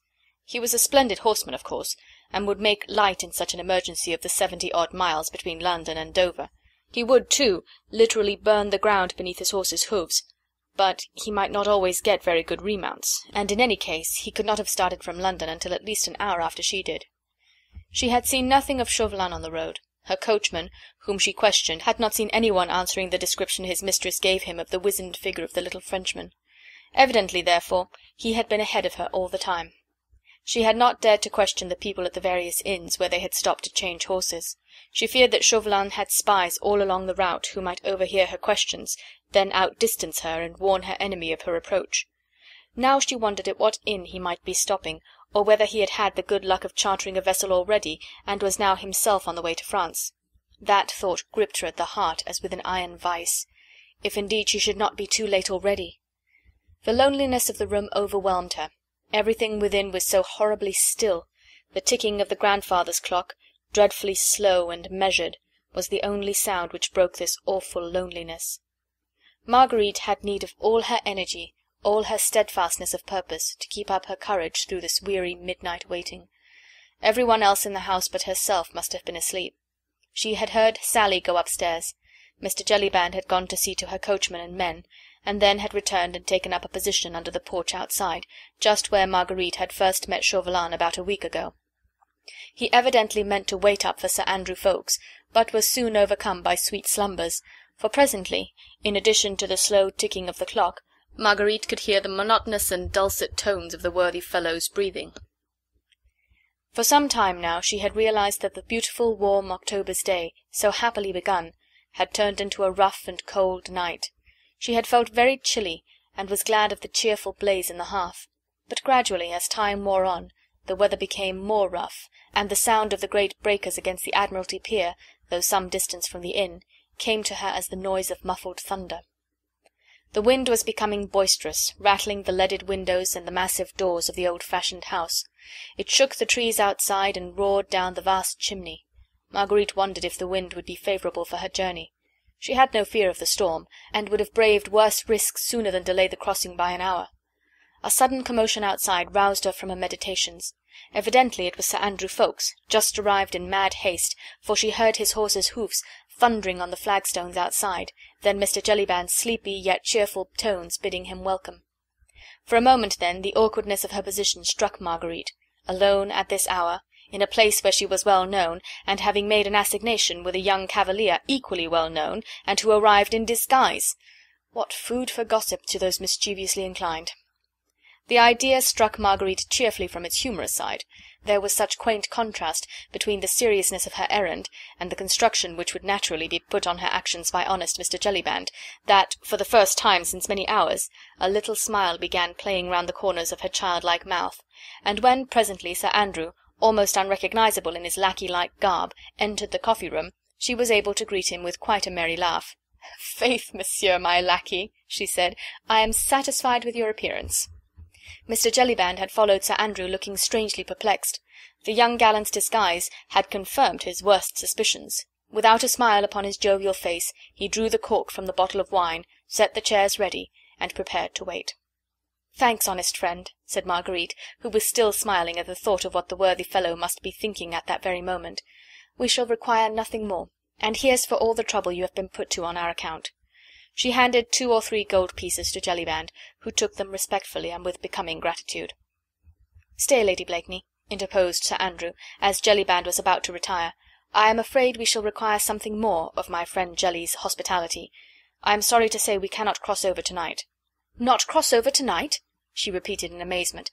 "But we must, Sir Andrew, we must. There can be no question of cannot. Whatever it may cost, we must get a vessel tonight." But the young man shook his head sadly. "I am afraid it is not a question of cost, Lady Blakeney. There is a nasty storm blowing from France. The wind is dead against us. We cannot possibly sail until it is changed." Marguerite became deadly pale. She had not foreseen this. Nature herself was playing her a horrible, cruel trick. Percy was in danger, and she could not go to him, because the wind happened to blow from the coast of France. "But we must go, we must," she repeated with strange, persistent energy. "You know we must go. Can't you find a way?" "I have been down to the shore already," he said, "and had a talk to 1 or 2 skippers. It is quite impossible to set sail tonight, so every sailor assured me. No one," he added, looking significantly at Marguerite, "no one could possibly put out of Dover tonight." Marguerite at once understood what he meant. No one included Chauvelin as well as herself. She nodded pleasantly to Jellyband. "Well, then, I must resign myself," she said to him. "Have you a room for me?" "Oh, yes, your ladyship. A nice, bright, airy room. I'll see to it at once. And there is another one for Sir Andrew. Both quite ready."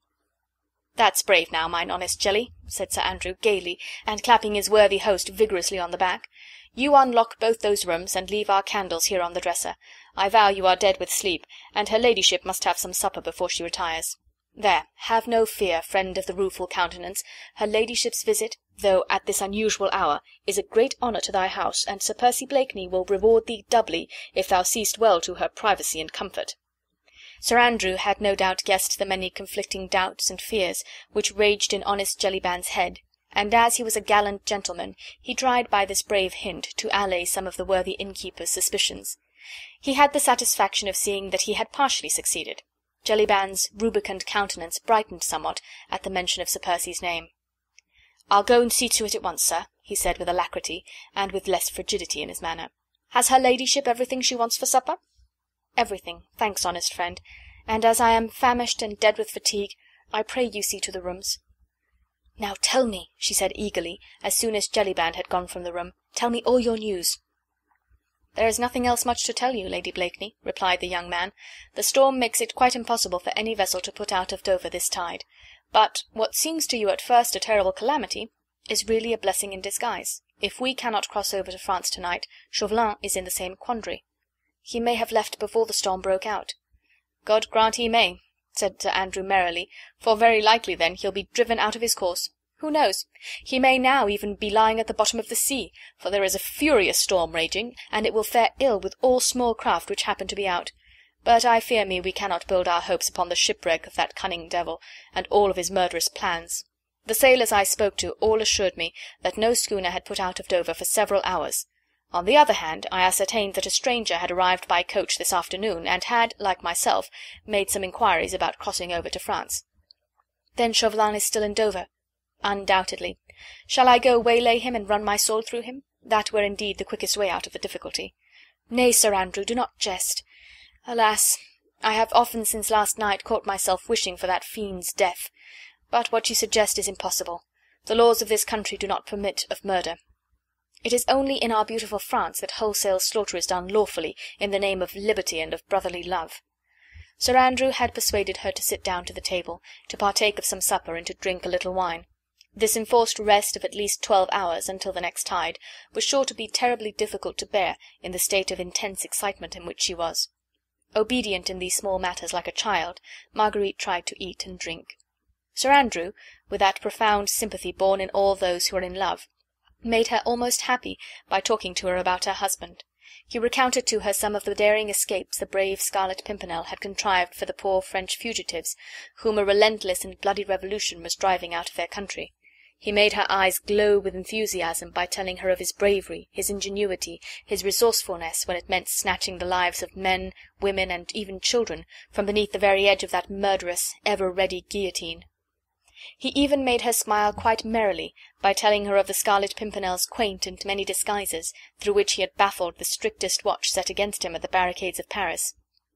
This last time, the escape of the Comtesse de Tournay and her children, had been a veritable masterpiece. Blakeney disguised as a hideous old market-woman in filthy cap and straggling grey locks was a sight fit to make the gods laugh. Marguerite laughed heartily as Sir Andrew tried to describe Blakeney's appearance, whose gravest difficulty always consisted in its great height, which in France made disguise doubly difficult. Thus an hour wore on. There were many more to spend in enforced inactivity in Dover. Marguerite rose from the table with an impatient sigh. She looked forward with dread to the night in the bed upstairs, with terribly anxious thoughts to keep her company, and the howling of the storm to help chase sleep away. She wondered where Percy was now. The Daydream was a strong, well-built, sea-going yacht. Sir Andrew had expressed the opinion that no doubt she had got in the lee of the wind before the storm broke out, or else perhaps had not ventured into the open at all, but was lying quietly at Gravesend. Briggs was an expert skipper, and Sir Percy handled a schooner as well as any master mariner. There was no danger for them from the storm. It was long past midnight when at last Marguerite retired to rest. As she had feared, sleep sedulously avoided her eyes. Her thoughts were of the blackest during these long, weary hours, whilst that incessant storm raged which was keeping her away from Percy. The sound of the distant breakers made her heart ache with melancholy. She was in the mood when the sea has a saddening effect upon the nerves. It is only when we are very happy that we can bear to gaze merrily upon the vast and limitless expanse of water, rolling on and on, with such persistent, irritating monotony, to the accompaniment of our thoughts, whether grave or gay. When they are gay, the waves echo their gaiety, but when they are sad, then every breaker, as it rolls, seems to bring additional sadness, and to speak to us of hopelessness and of the pettiness of all our joys. End of chapter 21. Chapter 22. Calais. The weariest nights, the longest days, sooner or later must perforce come to an end. Marguerite had spent over 15 hours in such acute mental torture as well nigh drove her crazy. After a sleepless night she rose early, wild with excitement, dying to start on her journey, terrified lest further obstacles lay in her way. She rose before anyone else in the house was astir, so frightened was she lest she should miss the one golden opportunity of making a start. When she came downstairs she found Sir Andrew Ffoulkes sitting in the coffee-room. He had been out half an hour earlier, and had gone to the Admiralty Pier, only to find that neither the French packet nor any privately chartered vessel could put out of Dover yet. The storm was then at its fullest, and the tide was on the turn. If the wind did not abate or change, they would perforce have to wait another 10 or 12 hours until the next tide before a start could be made. And the storm had not abated, the wind had not changed, and the tide was rapidly drawing out. Marguerite felt the sickness of despair when she heard this melancholy news. Only the most firm resolution kept her from totally breaking down and thus adding to the young man's anxiety, which evidently had become very keen. Though he tried to hide it, Marguerite could see that Sir Andrew was just as anxious as she was to reach his comrade and friend. This enforced inactivity was terrible to them both. How they spent that wearisome day at Dover, Marguerite could never afterwards say. She was in terror of showing herself, lest Chauvelin's spies happened to be about, so she had a private sitting-room, and she and Sir Andrew sat there hour after hour, trying to take at long intervals some perfunctory meals, which little Sally would bring them, with nothing to do but think, to conjecture, and occasionally to hope. The storm had abated just too late. The tide was by then too far out to allow a vessel to put off to sea. The wind had changed and was settling down to a comfortable north-westerly breeze, a veritable godsend for a speedy passage across to France. And there those two waited, wondering if the hour would ever come when they could finally make a start. There had been one happy interval in this long, weary day, and that was when Sir Andrew went down once again to the pier, and presently came back to tell Marguerite that he had chartered a quick schooner, whose skipper was ready to put to sea the moment the tide was favourable. From that moment the hours seemed less wearisome. There was less hopelessness in the waiting, and at last, at 5 o'clock in the afternoon, Marguerite, closely veiled and followed by Sir Andrew Ffoulkes, who, in the guise of her lackey, was carrying a number of impedimenta, found her way down to the pier. Once on board, the keen, fresh sea air revived her. The breeze was just strong enough to nicely swell the sails of the Foam Crest as she cut her way merrily towards the open. The sunset was glorious after the storm, and Marguerite, as she watched the white cliffs of Dover gradually disappearing from view, felt more at peace, and once more almost hopeful. Sir Andrew was full of kind attentions, and she felt how lucky she had been to have him by her side in this her great trouble. Gradually the grey coast of France began to emerge from the fast-gathering evening mists. 1 or 2 lights could be seen flickering, and the spires of several churches to rise out of the surrounding haze. Half an hour later Marguerite had landed upon French shore. She was back in that country where, at this very moment, men slaughtered their fellow creatures by the hundreds, and sent innocent women and children in thousands to the block. The very aspect of the country and its people, even in this remote sea-coast town, spoke of that seething revolution, 300 miles away in beautiful Paris, now rendered hideous by the constant flow of the blood of her noblest sons, by the wailing of the widows and the cries of fatherless children. The men all wore red caps in various stages of cleanliness, but all with the tricolour cockade pinned on the left side. Marguerite noticed with a shudder that, instead of the laughing, merry countenance habitual to her own countrymen, their faces now invariably wore a look of sly distrust. Every man nowadays was a spy upon his fellows. The most innocent word, uttered in jest, might at any time be brought up as a proof of aristocratic tendencies, or of treachery against the people. Even the women went about with a curious look of fear and of hate lurking in their brown eyes, and all watched Marguerite as she stepped on shore followed by Sir Andrew, and murmured as she passed along, "Sacrés aristos," or else "Sacrés Anglais." Otherwise their presence excited no further comment. Calais, even in those days, was in constant business communication with England, and English merchants were often seen on this coast. It was well known that in view of the heavy duties in England, a vast deal of French wines and brandies were smuggled across. This pleased the French bourgeois immensely. He liked to see the English government and the English king, both of whom he hated, cheated out of their revenues. And an English smuggler was always a welcome guest at the tumble-down taverns of Calais and Boulogne. So perhaps, as Sir Andrew gradually directed Marguerite through the tortuous streets of Calais, many of the population, who turned with an oath to look at the strangers clad in English fashion, thought that they were bent on purchasing dutiable articles for their own fog-ridden country, and gave them no more than a passing thought. Marguerite, however, wondered how her husband's tall, massive figure could have passed through Calais unobserved. She marvelled what disguise he assumed to do his noble work without exciting too much attention.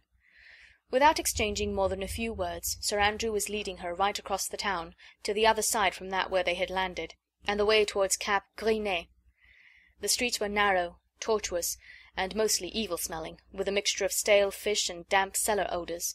There had been heavy rain here during the storm last night, and sometimes Marguerite sank ankle-deep in the mud, for the roads were not lighted save by the occasional glimmer from a lamp inside a house. But she did not heed any of these petty discomforts. "We may meet Blakeney at the Chat Gris," Sir Andrew had said when they landed, and she was walking as if on a carpet of rose-leaves, for she was going to meet him almost at once. At last they reached their destination. Sir Andrew evidently knew the road, for he had walked unerringly in the dark, and had not asked his way from anyone. It was too dark then for Marguerite to notice the outside aspect of this house. The Chat Gris, as Sir Andrew had called it, was evidently a small wayside inn on the outskirts of Calais, and on the way to Gris-Nez. It lay some little distance from the coast, for the sound of the sea seemed to come from afar. Sir Andrew knocked at the door with the knob of his cane, and from within Marguerite heard a sort of grunt and the muttering of a number of oaths. Sir Andrew knocked again, this time more peremptorily. More oaths were heard, and then shuffling steps seemed to draw near the door. Presently this was thrown open, and Marguerite found herself on the threshold of the most dilapidated, most squalid room she had ever seen in all her life. The paper, such as it was hanging from the walls in strips. There did not seem to be a single piece of furniture in the room that could by the wildest stretch of imagination be called whole. Most of the chairs had broken backs, others had no seats to them, one corner of the table was propped up with a bundle of faggots, there where the fourth leg had been broken. In one corner of the room there was a huge hearth, over which hung a stock-pot, with a not altogether unpalatable odour of hot soup emanating therefrom. On one side of the room, high up in the wall, there was a species of loft, before which hung a tattered blue and white checked curtain. A rickety set of steps led up to this loft. On the great bare walls, with their colourless paper, all stained with varied filth, there were chalked up at intervals in great bold characters the words Liberté, Égalité, Fraternité. The whole of this sordid abode was dimly lighted by an evil-smelling oil lamp which hung from the rickety rafters of the ceiling. It all looked so horribly squalid, so dirty and uninviting, that Marguerite hardly dared to cross the threshold. Sir Andrew, however, had stepped unhesitatingly forward. "English travellers, citoyens," he said boldly, and speaking in French. The individual who had come to the door in response to Sir Andrew's knock, and who, presumably, was the owner of this squalid abode, was an elderly, heavily built peasant, dressed in a dirty blue blouse, heavy sabots from which wisps of straw protruded all round, shabby blue trousers, and the inevitable red cap with the tricolour cockade that proclaimed his momentary political views. He carried a short wooden pipe, from which the odour of rank tobacco emanated. He looked with some suspicion and a great deal of contempt at the two travellers, muttering "Sacrés Anglais," and spat upon the ground to further show his independence of spirit, but nevertheless he stood aside to let them enter, no doubt well aware that these same Sacrés Anglais always had well-filled purses. "Oh, Lud!" said Marguerite as she advanced into the room, holding her handkerchief to her dainty nose. "What a dreadful hole! Are you sure this is the place?" "Aye, 'tis the place, sure enough," replied the young man as, with his lace-edged, fashionable handkerchief, he dusted a chair for Marguerite to sit on. "But I vow I never saw a more villainous hole." "Faith," she said, looking round with some curiosity and a great deal of horror at the dilapidated walls, the broken chairs, the rickety table, "it certainly does not look inviting." The landlord of the Chat Gris, by name Brogard, had taken no further notice of his guests. He concluded that presently they would order supper, and in the meanwhile it was not for a free citizen to show deference, or even courtesy, to anyone, however smartly they might be dressed. By the hearth sat a huddled up figure clad, seemingly, mostly in rags. That figure was apparently a woman, although even that would have been hard to distinguish except for the cap, which had once been white, and for what looked like the semblance of a petticoat. She was sitting mumbling to herself, and from time to time stirring the brew in her stock-pot. "Hey, my friend," said Sir Andrew at last, "we should like some supper. The citoyenne here," he added, "is concocting some delicious soup, I'll warrant, and my mistress has not tasted food for several hours." It took Brogard some few minutes to consider the question. A free citizen does not respond too readily to the wishes of those who happen to require something of him. "Sacrés aristos!" he murmured, and once more spat upon the ground. Then he went very slowly up to a dresser which stood in a corner of the room. From this he took an old pewter soup tureen, and slowly, and without a word, he handed it to his better half, who, in the same silence, began filling the tureen with the soup out of her stock-pot. Marguerite had watched all these preparations with absolute horror. Were it not for the earnestness of her purpose, she would incontinently have fled from this abode of dirt and evil smells. "Faith, our host and hostess are not cheerful people," said Sir Andrew, seeing the look of horror on Marguerite's face. "I would I could offer you a more hearty and more appetizing meal, but I think you will find the soup eatable, and the wine good. These people wallow in dirt, but live well as a rule." "Nay, I pray you, Sir Andrew," she said gently, "be not anxious about me. My mind is scarce inclined to dwell on thoughts of supper." Brogard was slowly pursuing his gruesome preparations. He had placed a couple of spoons, also 2 glasses on the table, both of which Sir Andrew took the precaution of wiping carefully. Brogard had also produced a bottle of wine and some bread, and Marguerite made an effort to draw her chair to the table and to make some pretence at eating. Sir Andrew, as befitting his role of lackey, stood behind her chair. "Nay, madame, I pray you," he said, seeing that Marguerite seemed quite unable to eat, "I beg of you to try and swallow some food. Remember, you have need of all your strength." The soup certainly was not bad. It smelt and tasted good. Marguerite might have enjoyed it, but for the horrible surroundings. She broke the bread, however, and drank some of the wine. "Nay, Sir Andrew," she said, "I do not like to see you standing. You have need of food just as much as I have. This creature will only think that I am an eccentric Englishwoman eloping with her lackey, if you'll sit down and partake of this semblance of supper beside me." Indeed, Brogard, having placed what was strictly necessary upon the table, seemed not to trouble himself any further about his guests.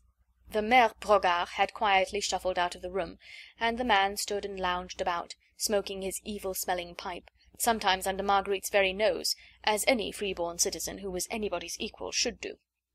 "Confound the brute," said Sir Andrew with native British wrath, as Brogard leant up against the table, smoking and looking down superciliously at these 2 sacrés Anglais.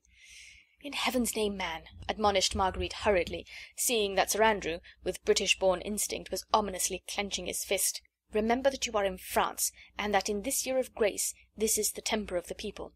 "I'd like to scrag the brute," muttered Sir Andrew savagely. He had taken Marguerite's advice and sat next to her at table, and they were both making noble efforts to deceive one another by pretending to eat and drink.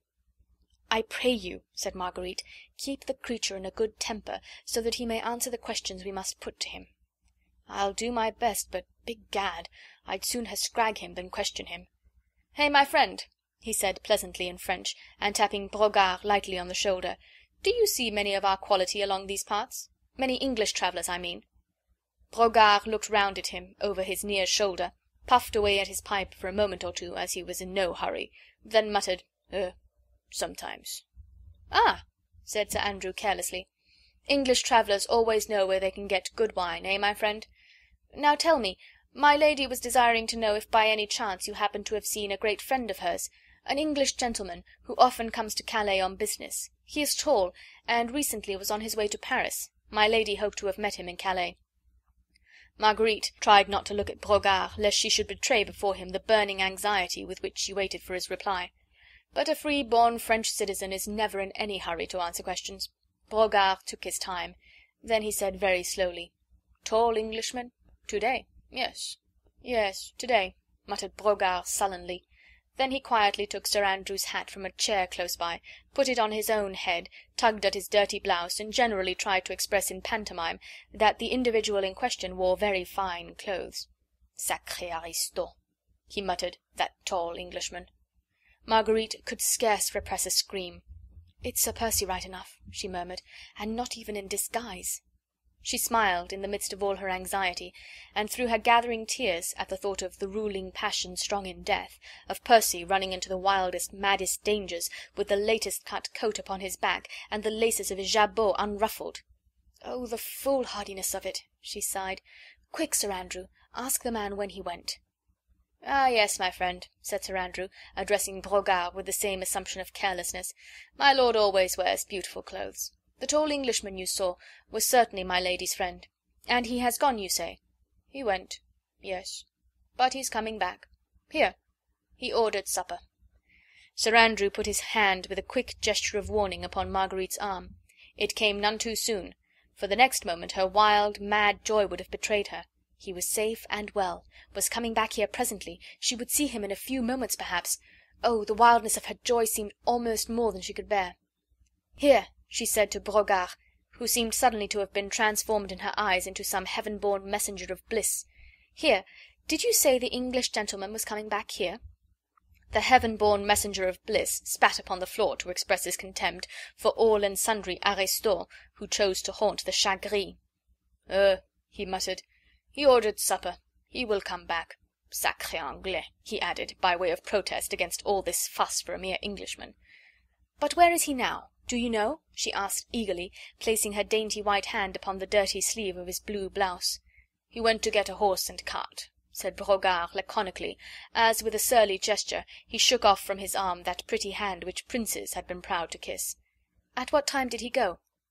But Brogard had evidently had enough of these questionings. He did not think that it was fitting for a citizen, who was the equal of anybody, to be thus catechised by these sacres aristos, even though they were rich English ones. It was distinctly more fitting to his new-born dignity to be as rude as possible. It was a sure sign of servility to meekly reply to civil questions. "I don't know," he said surlily. "I have said enough. Voyons les aristos. He came to-day. He ordered supper. He went out. He'll come back. Voila." And with this parting assertion of his rights as a citizen and a free man, to be as rude as he well pleased, Brogard shuffled out of the room, banging the door after him. End of chapter 22. Chapter 23. Hope. "Faith, madame," said Sir Andrew, seeing that Marguerite seemed desirous to call her surly host back again, "I think we'd better leave him alone. We shall not get anything more out of him, and we might arouse his suspicions. One never knows what spies may be lurking around these God-forsaken places." "What care I?" she replied lightly. "Now I know that my husband is safe, and that I shall see him almost directly." "Hush!" he said in genuine alarm, for she had talked quite loudly in the fullness of her glee. "The very walls have ears in France these days."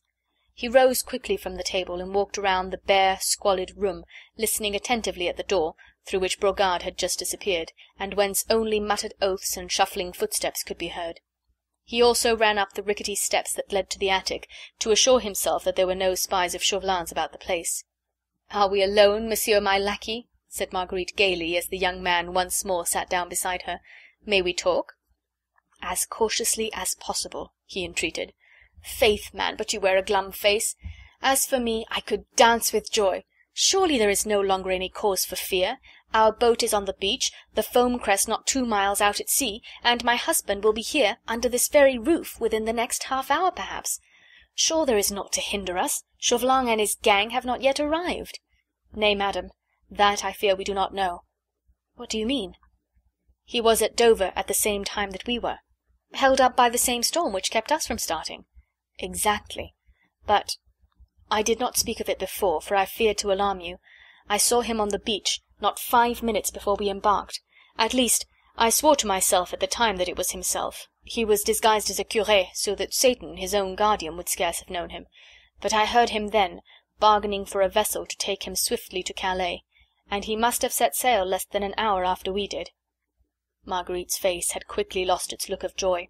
The terrible danger in which Percy stood, now that he was actually on French soil, became suddenly and horribly clear to her. Chauvelin was close upon his heels. Here in Calais the astute diplomatist was all-powerful.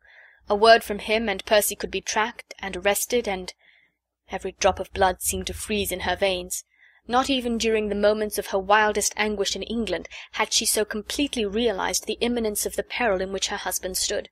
Chauvelin had sworn to bring the Scarlet Pimpernel to the guillotine, and now the daring plotter, whose anonymity hitherto had been his safeguard, stood revealed through her own hand to his most bitter, most relentless enemy. Chauvelin, when he waylaid Lord Tony and Sir Andrew Ffoulkes in the coffee-room of the Fisherman's Rest, had obtained possession of all the plans of this latest expedition. Armand St-Just, the Comte de Tournay, and other fugitive royalists were to have met the Scarlet Pimpernel, or rather, as it had been originally arranged, two of his emissaries, on this day, the 2nd of October, at a place evidently known to the League, and vaguely alluded to as the Père Blanchard's hut. Armand, whose connection with the Scarlet Pimpernel and disavowal of the brutal policy of the Reign of Terror was still unknown to his countrymen, had left England a little more than a week ago, carrying with him the necessary instructions which would enable him to meet the other fugitives and to convey them to this place of safety. This much Marguerite had fully understood from the first, and Sir Andrew Ffoulkes had confirmed her surmises. She knew, too, that when Sir Percy realized that his own plans and his directions to his lieutenants had been stolen by Chauvelin, it was too late to communicate with Armand or to send fresh instructions to the fugitives. They would, of necessity, be at the appointed time and place, not knowing how grave was the danger which now awaited their brave rescuer. Blakeney, who as usual had planned and organized the whole expedition, would not allow any of his younger comrades to run the risk of almost certain capture. Hence his hurried note to them at Lord Grenville's ball, "Start myself tomorrow alone." And now, with his identity known to his most bitter enemy, his every step would be dogged the moment he set foot in France. He would be tracked by Chauvelin's emissaries, followed until he reached that mysterious hut where the fugitives were waiting for him, and there the trap would be closed on him and on them.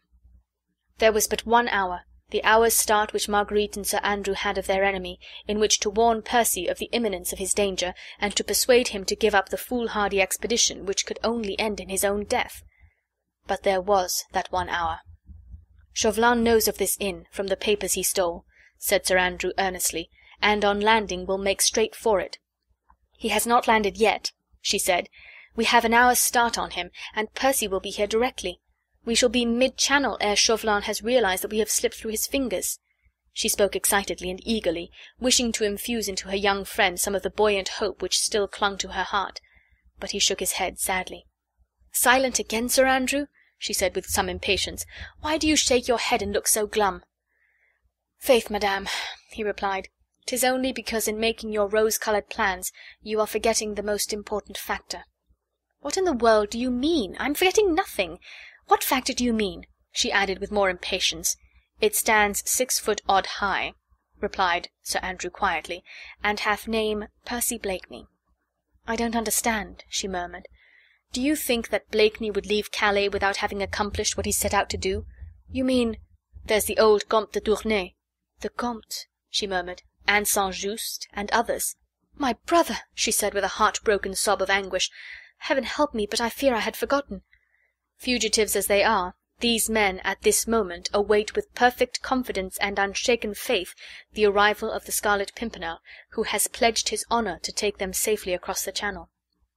Indeed she had forgotten. With the sublime selfishness of a woman who loves with her whole heart, she had in the last 24 hours had no thought save for him, his precious, noble life, his danger. He, the loved one, the brave hero, he alone dwelt in her mind. "My brother," she murmured, as one by one the heavy tears gathered in her eyes, as memory came back to her of Armand, the companion and darling of her childhood, the man for whom she had committed the deadly sin which had so hopelessly imperilled her brave husband's life. "Sir Percy Blakeney would not be the trusted, honoured leader of a score of English gentlemen," said Sir Andrew proudly, "if he abandoned those who placed their trust in him. As for breaking his word, the very thought is preposterous." There was silence for a moment or two. Marguerite had buried her face in her hands, and was letting the tears slowly trickle through her trembling fingers. The young man said nothing. His heart ached for this beautiful woman in her awful grief. All along he had felt the terrible impasse in which her own rash act had plunged them all. He knew his friend and leader so well, with his reckless daring, his mad bravery, his worship of his own word of honour.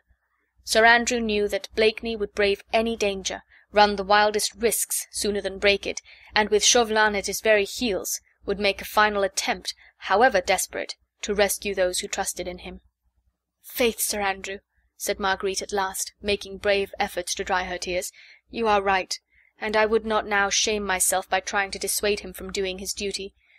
As you say, I should plead in vain. God grant him strength and ability," she added fervently and resolutely, "to outwit his pursuers. He will not refuse to take you with him, perhaps, when he starts on his noble work. Between you, you will have cunning as well as valour. God guard you both. In the meanwhile, I think we should lose no time. I still believe that his safety depends upon his knowing that Chauvelin is on his track." "Undoubtedly. He has wonderful resources at his command. As soon as he is aware of his danger, he will exercise more caution. His ingenuity is a veritable miracle." "Then what say you to a voyage of reconnaissance in the village, whilst I wait here against his coming? You might come across Percy's track, and thus save valuable time. If you find him, tell him to beware. His bitterest enemy is on his heels." "But this is such a villainous hole for you to wait in." "Nay, that I do not mind. But you might ask our surly host if he could let me wait in another room, where I could be safer from the prying eyes of any chance traveller. Offer him some ready money, so that he should not fail to give me word the moment the tall Englishman returns." She spoke quite calmly, even cheerfully now, thinking out her plans, ready for the worst if need be. She would show no more weakness. She would prove herself worthy of him, who was about to give his life for the sake of his fellow men. Sir Andrew obeyed her without further comment. Instinctively he felt that hers now was the stronger mind. He was willing to give himself over to her guidance, to become the hand, whilst she was directing the hand. He went to the door of the inner room, through which Brogard and his wife had disappeared before, and knocked. As usual, he was answered by a salvo of muttered oaths. "Hey, friend Brogard," said the man peremptorily, "my lady friend would wish to rest here a while. Could you give her the use of another room? She would wish to be alone." He took some money out of his pocket, and allowed it to jingle significantly in his hand. Brogard had opened the door, and listened with his usual surly apathy to the young man's request. At the sight of the gold, however, his lazy attitude relaxed slightly. He took his pipe from his mouth and shuffled into the room. He then pointed over his shoulder at the attic up in the wall. "She can wait up there," he said with a grunt. "It's comfortable, and I have no other room." "Nothing could be better," said Marguerite in English. She at once realized the advantages such a position hidden from view would give her. "Give him the money, Sir Andrew. I shall be quite happy up there, and can see everything without being seen." She nodded to Brogard, who condescended to go up to the attic and to shake up the straw that lay on the floor. "May I entreat you, madam, to do nothing rash?" said Sir Andrew, as Marguerite prepared in her turn to ascend the rickety flight of steps. "Remember, this place is infested with spies. Do not, I beg of you, reveal yourself to Sir Percy, unless you are absolutely certain that you are alone with him." Even as he spoke, he felt how unnecessary was this caution. Marguerite was as calm, as clear-headed as any man. There was no fear of her doing anything that was rash. "Nay," she said, with a slight attempt at cheerfulness, "that I can faithfully promise you. I would not jeopardize my husband's life, nor yet his plans, by speaking to him before strangers. Have no fear, I will watch my opportunity, and serve him in the manner I think he needs it most." Brogard had come down the steps again, and Marguerite was ready to go up to her safe retreat. "I dare not kiss your hand, madam," said Sir Andrew, as she began to mount the steps, "since I am your lackey, but I pray you be of good cheer. If I do not come across Blakeney in half an hour, I shall return, expecting to find him here." "Yes, that will be best. We can afford to wait for half an hour. Chauvelin cannot possibly be here before that. God grant that either you or I may have seen Percy by then. Good luck to you, friend. Have no fear for me." Lightly she mounted the rickety wooden steps that led to the attic. Brogard was taking no further heed of her. She could make herself comfortable there or not, as she chose. Sir Andrew watched her until she had reached the curtains across, and the young man noted that she was singularly well placed there for seeing and hearing, whilst remaining unobserved. He had paid Brogard well. The surly old innkeeper would have no object in betraying her. Then Sir Andrew prepared to go. At the door he turned once again, and looked up at the loft. Through the ragged curtains Marguerite's sweet face was peeping down at him, and the young man rejoiced to see that it looked serene, and even gently smiling. With a final nod of farewell to her, he walked out into the night. Chapter 24.